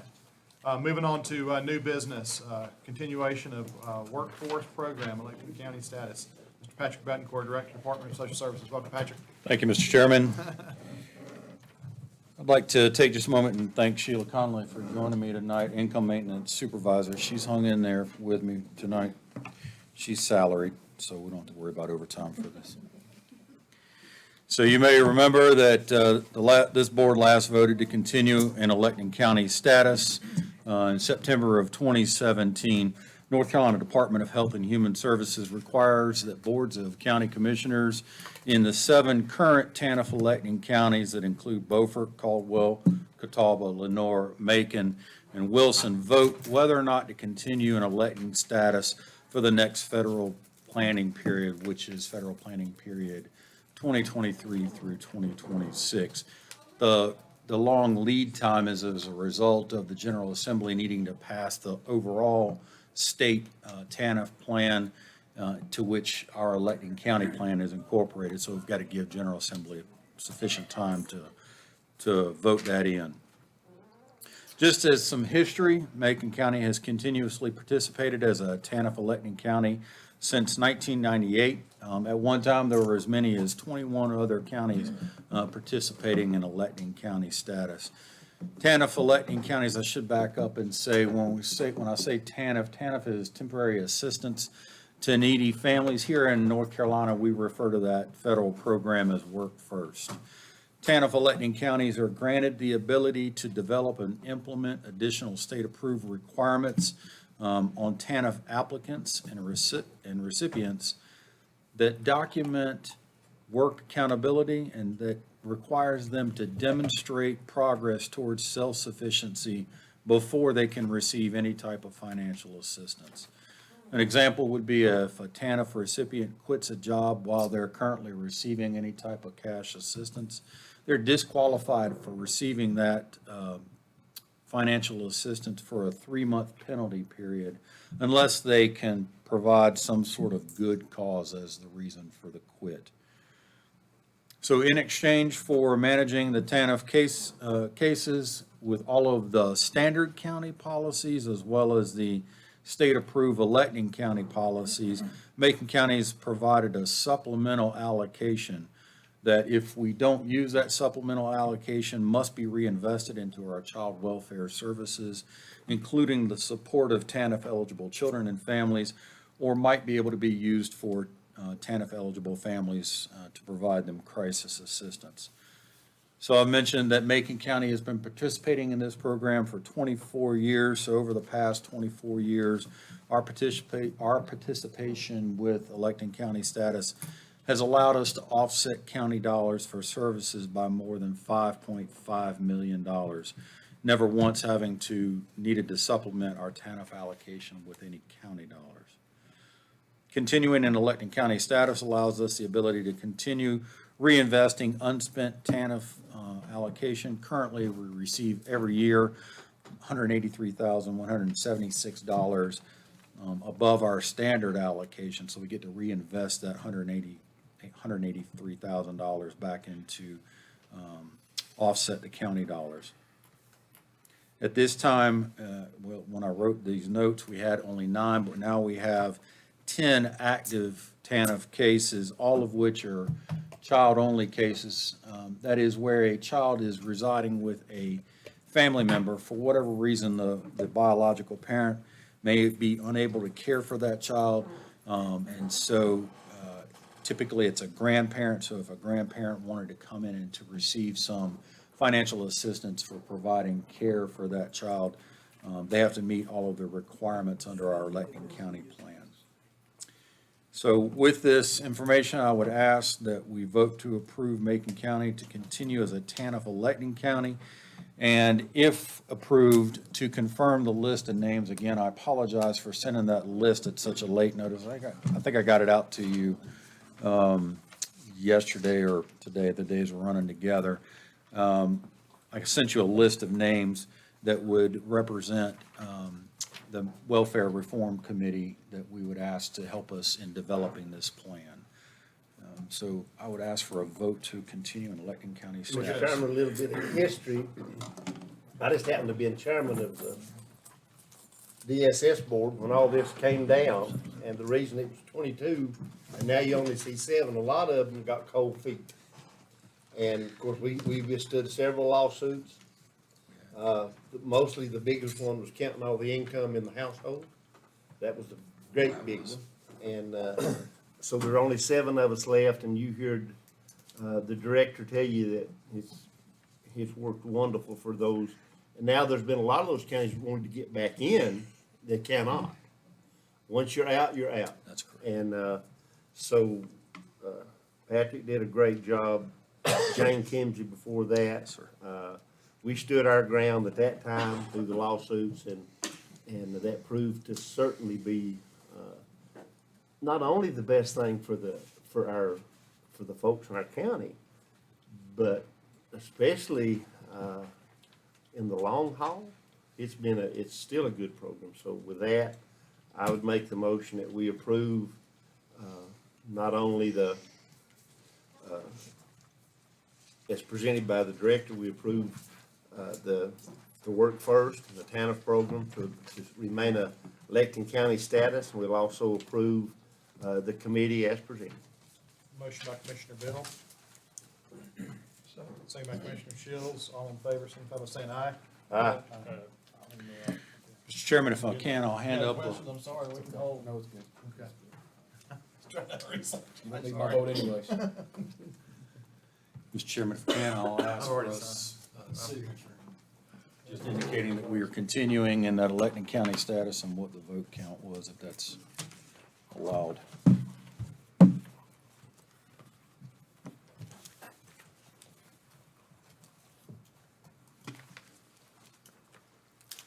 Go, sir. Yes, sir. Mr. Young, I answer any questions you No, have. well, I'll tell you what, we'll get up at a better time, it's 9 o'clock, and I understand that. let's get together. Yes, sir. Thank you. Thank you. Item 11B, Macon County Transit Plans and Policies. Starling Asher, welcome. Got a little busier over there? A little bit. A little bit? Not too bad, though. See you, Lisa. Nothing we can't handle. Macon County Transit just went through a system safety review in August. And during that system safety review, we had 2 deficiencies out of 58. Since then, we have put in a system in place to correct those 2 deficiencies. And they ask us to add one thing to our system safety plan. That is a key control process. It was added to section 3. It's just stating how our drivers get told what vehicle they're driving and where the key is. Other than that, there was no changes to the policy. It's been vetted by NCDOT, and I've also sent it to the county attorney. We're just asking for approval, and I will need to bring this to you once a year. Can we get a motion to approve? Motion to approve. Got a motion by Commissioner Higdon. Second by Commissioner Young. All in favor? Aye. Do a better job next time. I don't expect any deficiencies next time. Hopefully not. The next thing I bring to you is the drug and alcohol policy, the zero tolerance policy. During the system safety review, the FTA had put out a new template that just kind of changed some words and took out a lot of long sentences. They asked us to update our drug and alcohol policy. I've made the changes to that, and I've sent it to DOT for approval and the county attorney. We get a motion to approve the zero tolerance So policy. moved, Mr. Chairman. Motion by Commissioner Higdon. Second. Second by Commissioner Bill. All in favor? Aye. And last but not least is Title VI. We, as Macon County Transit, we have to have a Title VI program policy in order to apply for our grants. There was very little word change in this document. I've sent it to NCDOT for approval and through the county attorney. Can we get a motion to approve Title VI policy? Motion by Commissioner Young. Second by Commissioner Higdon. All in favor? Aye. Thank you, thank you. I think we need to say something, Mr. Chairman, about Darlene. I mean, to how fortunate we just got through talking about our employees. I mean, Darlene stepped in and, as far as I know, the transit system never missed a beat. And sometimes that's not that easy, so you can see how well prepared we are, and very fortunate, Darlene, and so thank you so much. Thank you, We Ryan. appreciate it. Thank you, Darlene. Thank you. All right, we've done 11C, moving on to 11D, rejection of bids on the locker room project at Macon Middle School. Josh, you want me to do that, or you gonna do that, and I'm I gonna don't mind second if it? you'd like to, whatever. Locker room at the middle school bids came in, a lot higher than we expected, I think somewhere around 2.3 million. So we tried to value engineer the building, cut the building down to essentially a block building with vinyl soffit, painted block exterior, and a shingled roof, still at $2 million.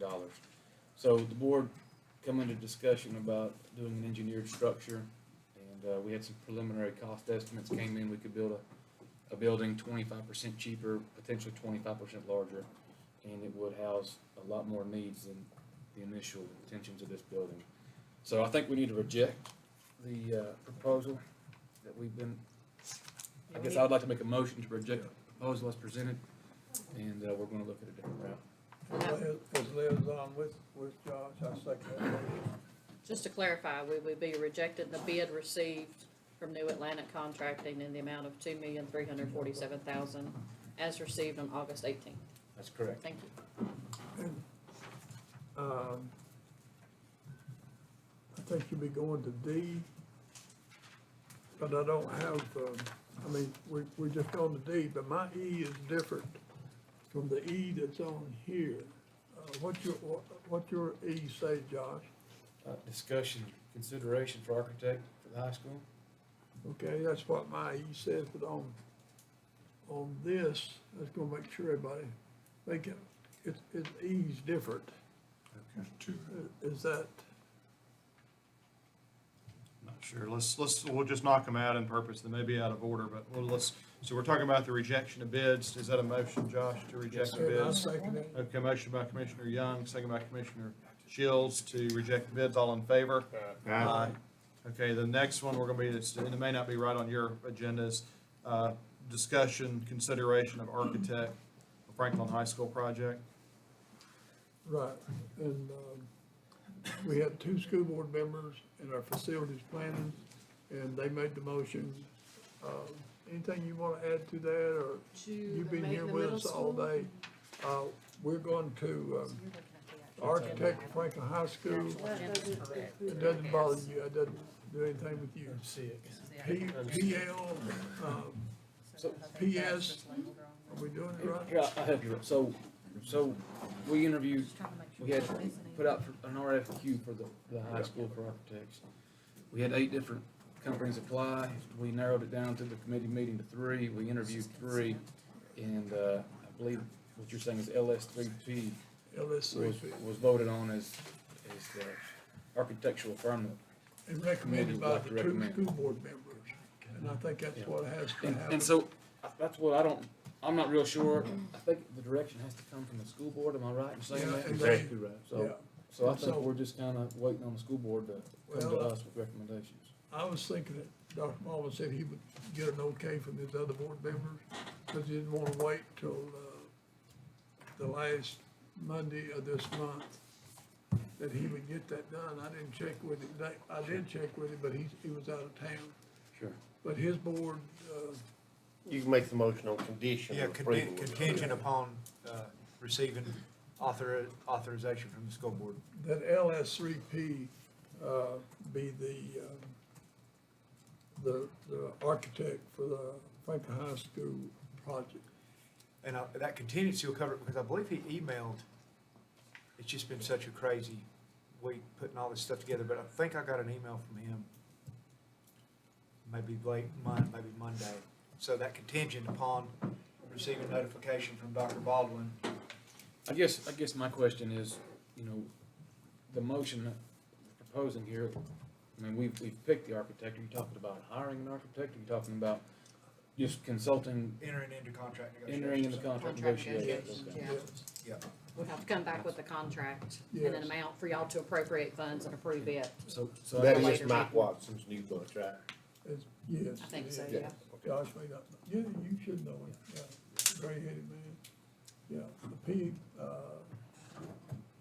PL, or PS, three P. LS3P. LSD. Yeah, whatever it is. But the board, the two board members voted for this one, and then Dr. Baldwin said he would clean up, get everything else okay, so we could pass it tonight for them to continue the work. Contingent on the school board approval. Well, I think they probably already approved it. Well, if it's Through, contingent inmate- upon and they have, then we can just begin negotiations. Yes. We cover- That just covers it. We should Make be able that to into come a back at the motion, November Commissioner meeting, Shields. hopefully with the number in the contract. Motion. And I'll second that. Motion by Commissioner Shields, second by Commissioner Young, all in favor? Aye. All right, scheduling of public hearings for the November 9th, 2021 regular meeting for the following. Can we get a motion to approve amendments to the soil and erosion sedimentation control ordinance? Chairman, you can do all three of them. All three, okay, amendments to the voluntary farmland preservation ordinance, amendments to the water. So moved, Mr. Chairman. Motion by Commissioner Bill. Can I get a second? Just real quick, is there anything to these, or it's just a second? Second by Commissioner Young, all in favor? Aye. Aye. All right, consent agenda with the one addition.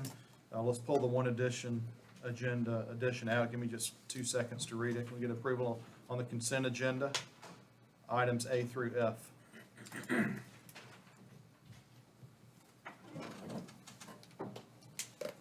Motion. Yeah.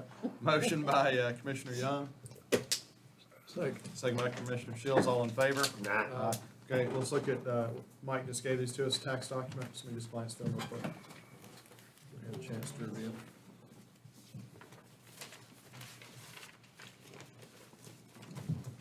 Yeah, and earlier it was said it was the tax settlement report, Yep. but it's also writing off the 2010 taxes as well, so So what happens with just to that? make sure the record's clear.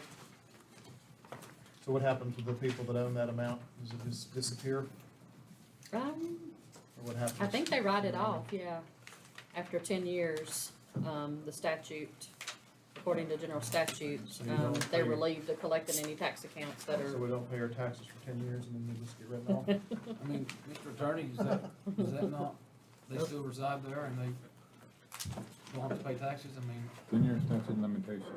Yeah, it's 10-year statute, so. so you're saying the county failed to pursue the taxes in the allotted time frame, and so therefore, Yeah, there could be different reasons for that too, though. Yeah. It kind of is on a case-by-case basis. Sometimes, it might be $120 each year, and the property might, not be worth much at all. A lot of it could even be personal property taxes, and so how much money are you going to spend in attorney's fees to foreclose or try to collect that if it's not going to be recouped? So some of it's a cost analysis. Perfect. Josh, when you ain't got nothing to do, you need And to the sit amount. down and read them, what kind of machinery act. And the It's- amount of those write-offs It's were that thick. 39,000.